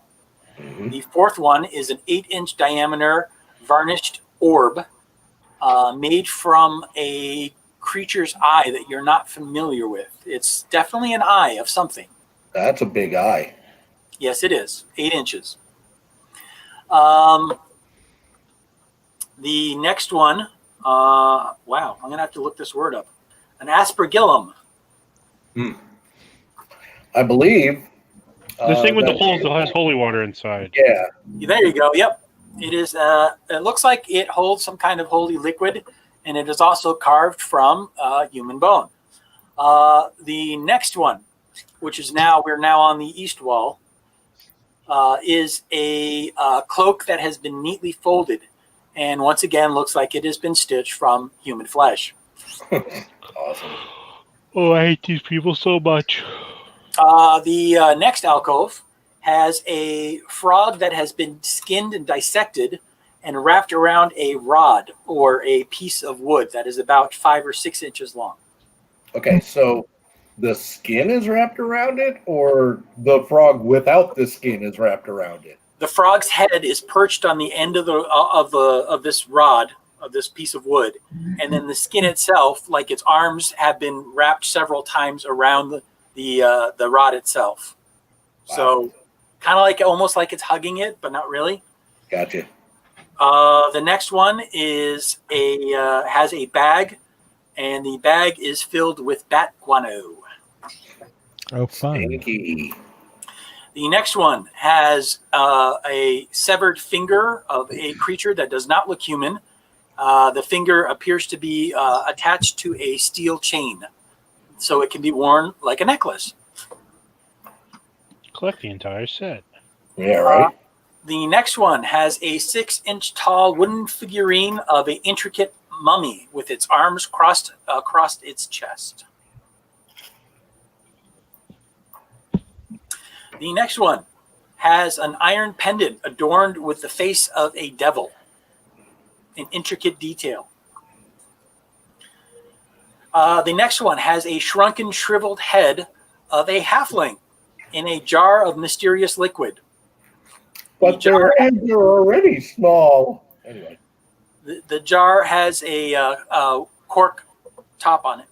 Okay. And the final one is a small wooden coffin containing the tongue of some creature that you're not familiar with. So I will then go back to the bottom of the stairs here and say, all these niches are filled with really gruesome, macabre items. Let's keep going. Okay. Sounds like a good plan.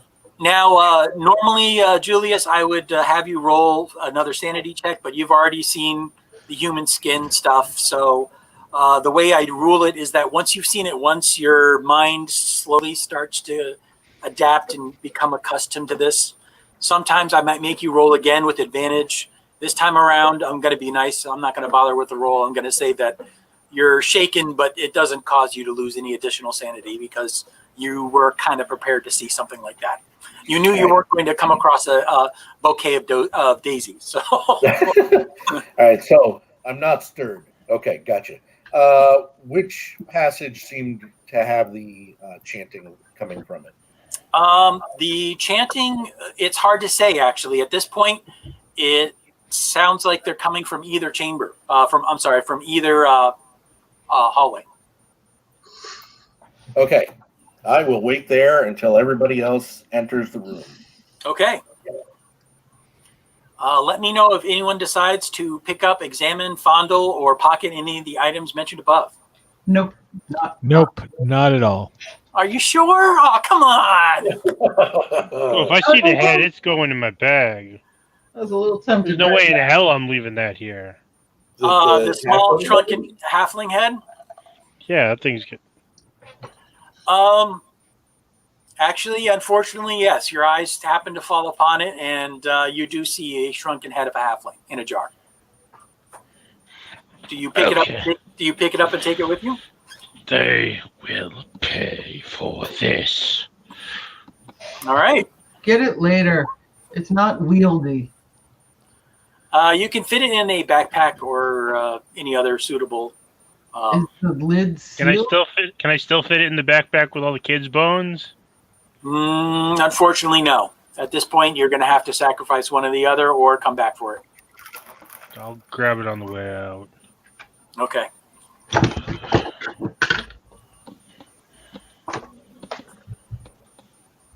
Okay, you can see that Ferris is very cautiously moving his way around the room, looking at the ceiling and walls.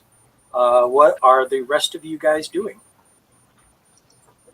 I am asking for opinions as to who thinks the chanting is coming from which hallway. I'd be happy to do a perception. Listen. See if we could.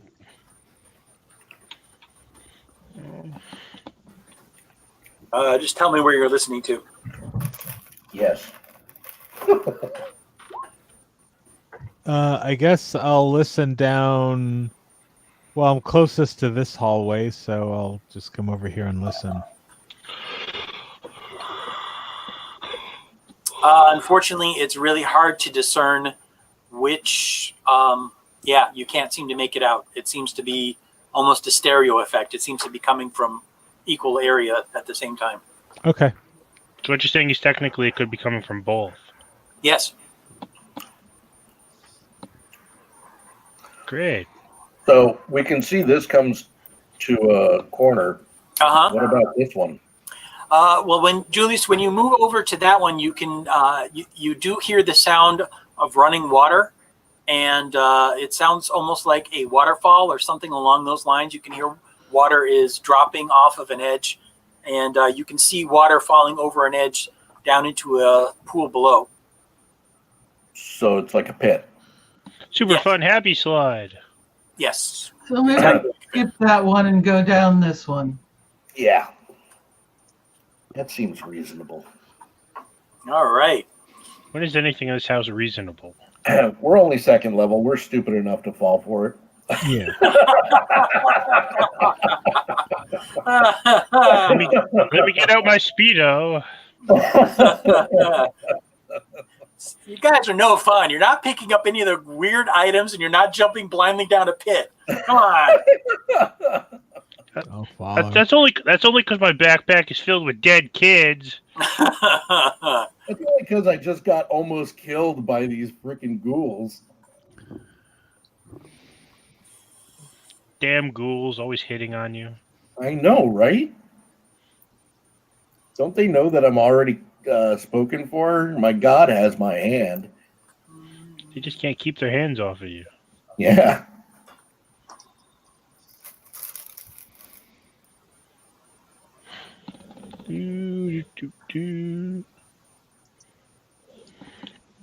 So you can see that as you turn the corner, a long, narrow passageway is before you. The area has a very strong odor of decay and filth, like human filth. Yeah. Are these hallways? Yes, those are narrow hallways that are branching off. Let me see if I can try and improve that a little bit here.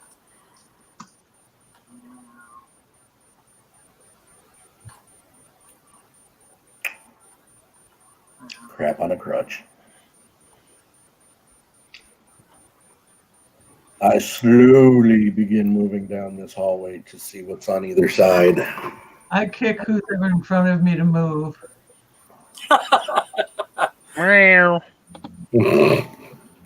As you step into the hallway, you can see that looking to the left or right, you can see manacles on the wall.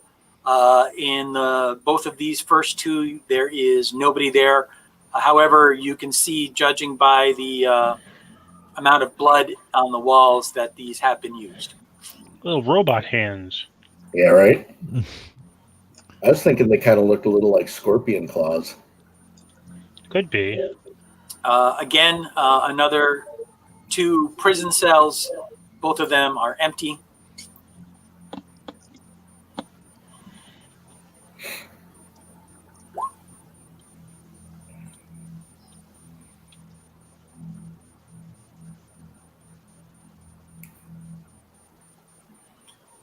Hang on one second. That's not good. You have to confer.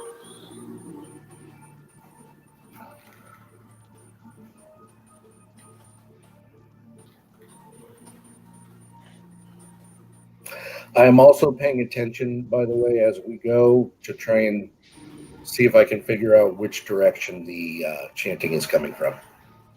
Okay. It sounds it's gathering in volume. It sounds like it is close by, but you, again, don't know where exactly.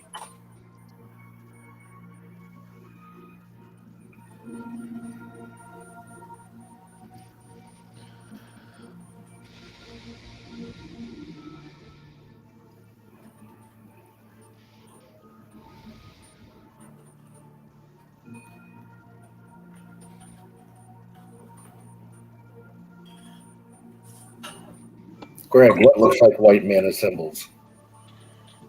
Those things up on the other floor. In the room with all the little the guys nailed to the wall? Yeah. You're talking about the 2 stars? Yeah. They don't really look like mana symbols. Not really.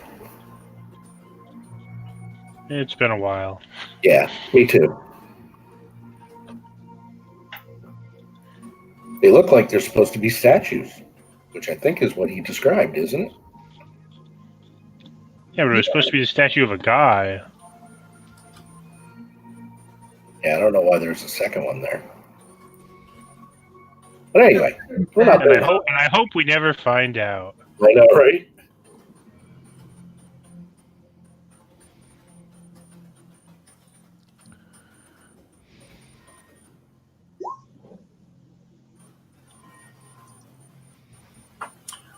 Okay. Julius, you hear movement off to your left. That way. Like the sound of a foot against the ground. Okay. Is this all I see when I'm at that intersection? I can give you a little bit more.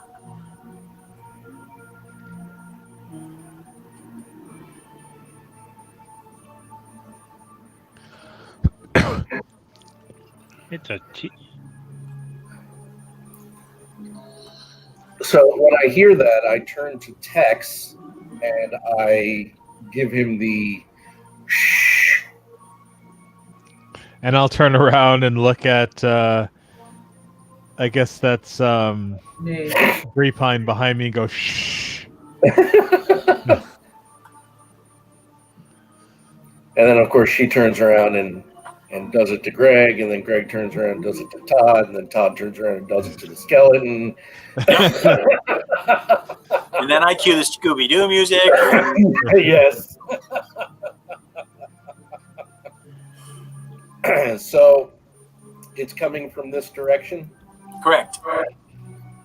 I very quietly tell Tex that I heard footfalls, and I'm going to move into this area. I'm right behind you. Okay.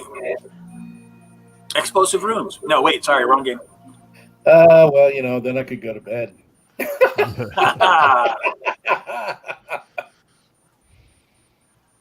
So as you come in here, you can see that there's 2 separate little cells.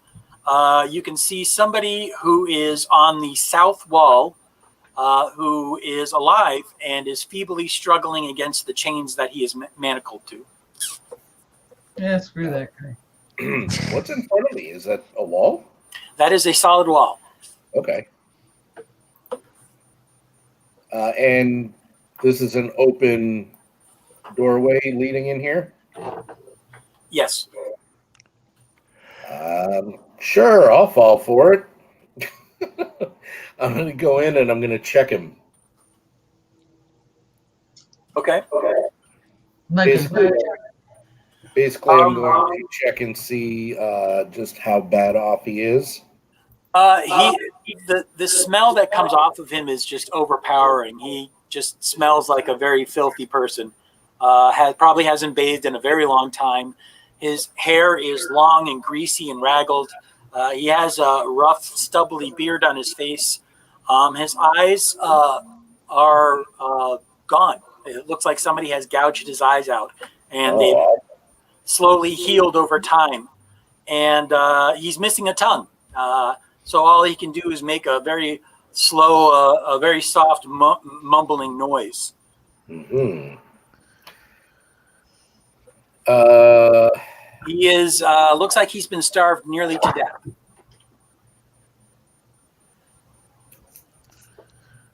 And he is manacled. He is manacled to the wall. And let me make a roll real quick.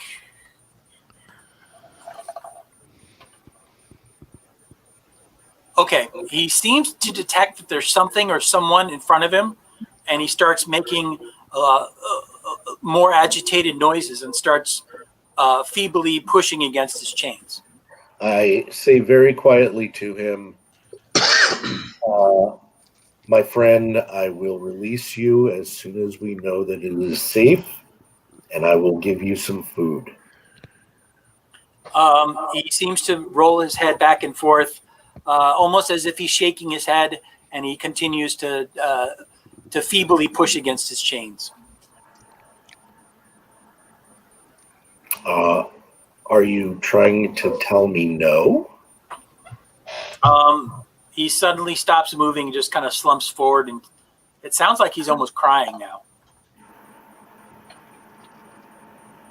My friend, I will not leave you here, but I must make sure that it is safe before I release you.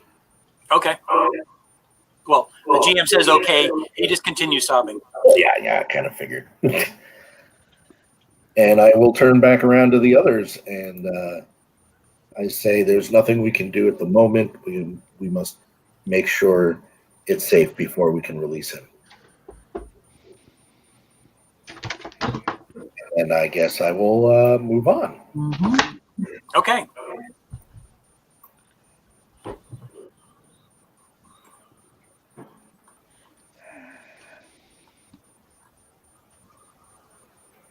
You see 4 more cells. Again, they look like they've been used, but there's nothing in the cells. They're empty currently. Okay. I guess I'll look in here then. The chanting stopped in this area? The chanting continues. Yeah. Seems to almost have an echo effect. In here, you can see there is against the north wall. There's no one there. Against the south wall, you can see what appears to be a young noble woman. She is dead, but she is chained to the wall. And there's no way out of here, and the sound doesn't seem to be coming from anywhere in particular. It's just echoing in here. Seems to be echoing in here. Yep. Are there any grates? Are there any vents? Are there any holes in anything that would be allowing this sound in? Hang on, let me make a perception roll for you.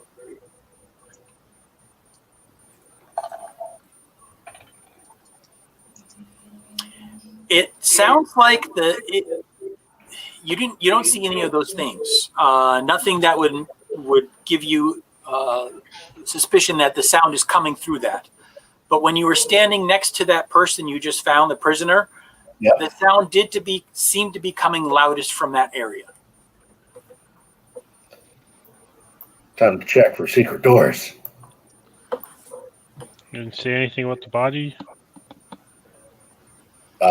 There's nothing to say at the moment. We're not going to drag her around with us. Oh, I wasn't planning on it. I just wanted to know if I know about it or not. Oh, I don't say, "Oh, there's a body down here." So no, when I don't see a way out over here, I go back over and I start looking for a secret door. Okay. When you step back into this room, you do detect a falseness about the wall directly in front of you. Aha! The falseness. Can I open it? Yes. After a couple of moments of pushing and prodding, your hand presses on one of the stones, and the door opens away from you. what appears to be into another room. And does the chanting increase exponentially?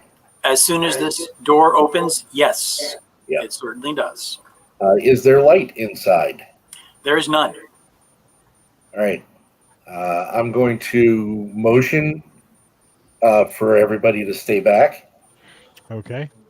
and I'm going to open the door just enough to stick my head in and try to get a look at what's beyond. Okay. Anything going on?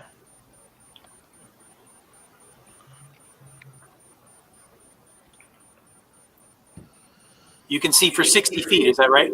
That is correct. By the way, can I tell how many voices there are? No. Okay. The chanting stops as you peer into what looks like a 40-foot square room. The smooth masonry walls provide excellent acoustics. Featureless stone pillars support the ceiling, and a breach in the west wall leads into a cave that is obscured by darkness. Murky water covers most of the floor. Stairs lead up to dry stone ledges that hug the walls. In the middle of the room, more stairs rise to form octagonal dais that also rises up above the water. Rusty chains with shackles dangle from the ceiling directly above a stone altar that is mounted on the dais. The altar is carved with hideous depictions of gasping ghouls, and it is stained with dry blood. I'm assuming that this is west? Yes, that would be considered west. Okay. So basically, this leads out of here. There appears to be two ways out of this room. You can see a small grate where water is filling in. And then, of course, to the west is this area here is filled with refuse, and it looks like water is being slowly channeled out of the room into that area. And is there anybody in here? No. The chanting stops, and there's nobody in here. Then I motion for everybody to follow, and I step through. Okay.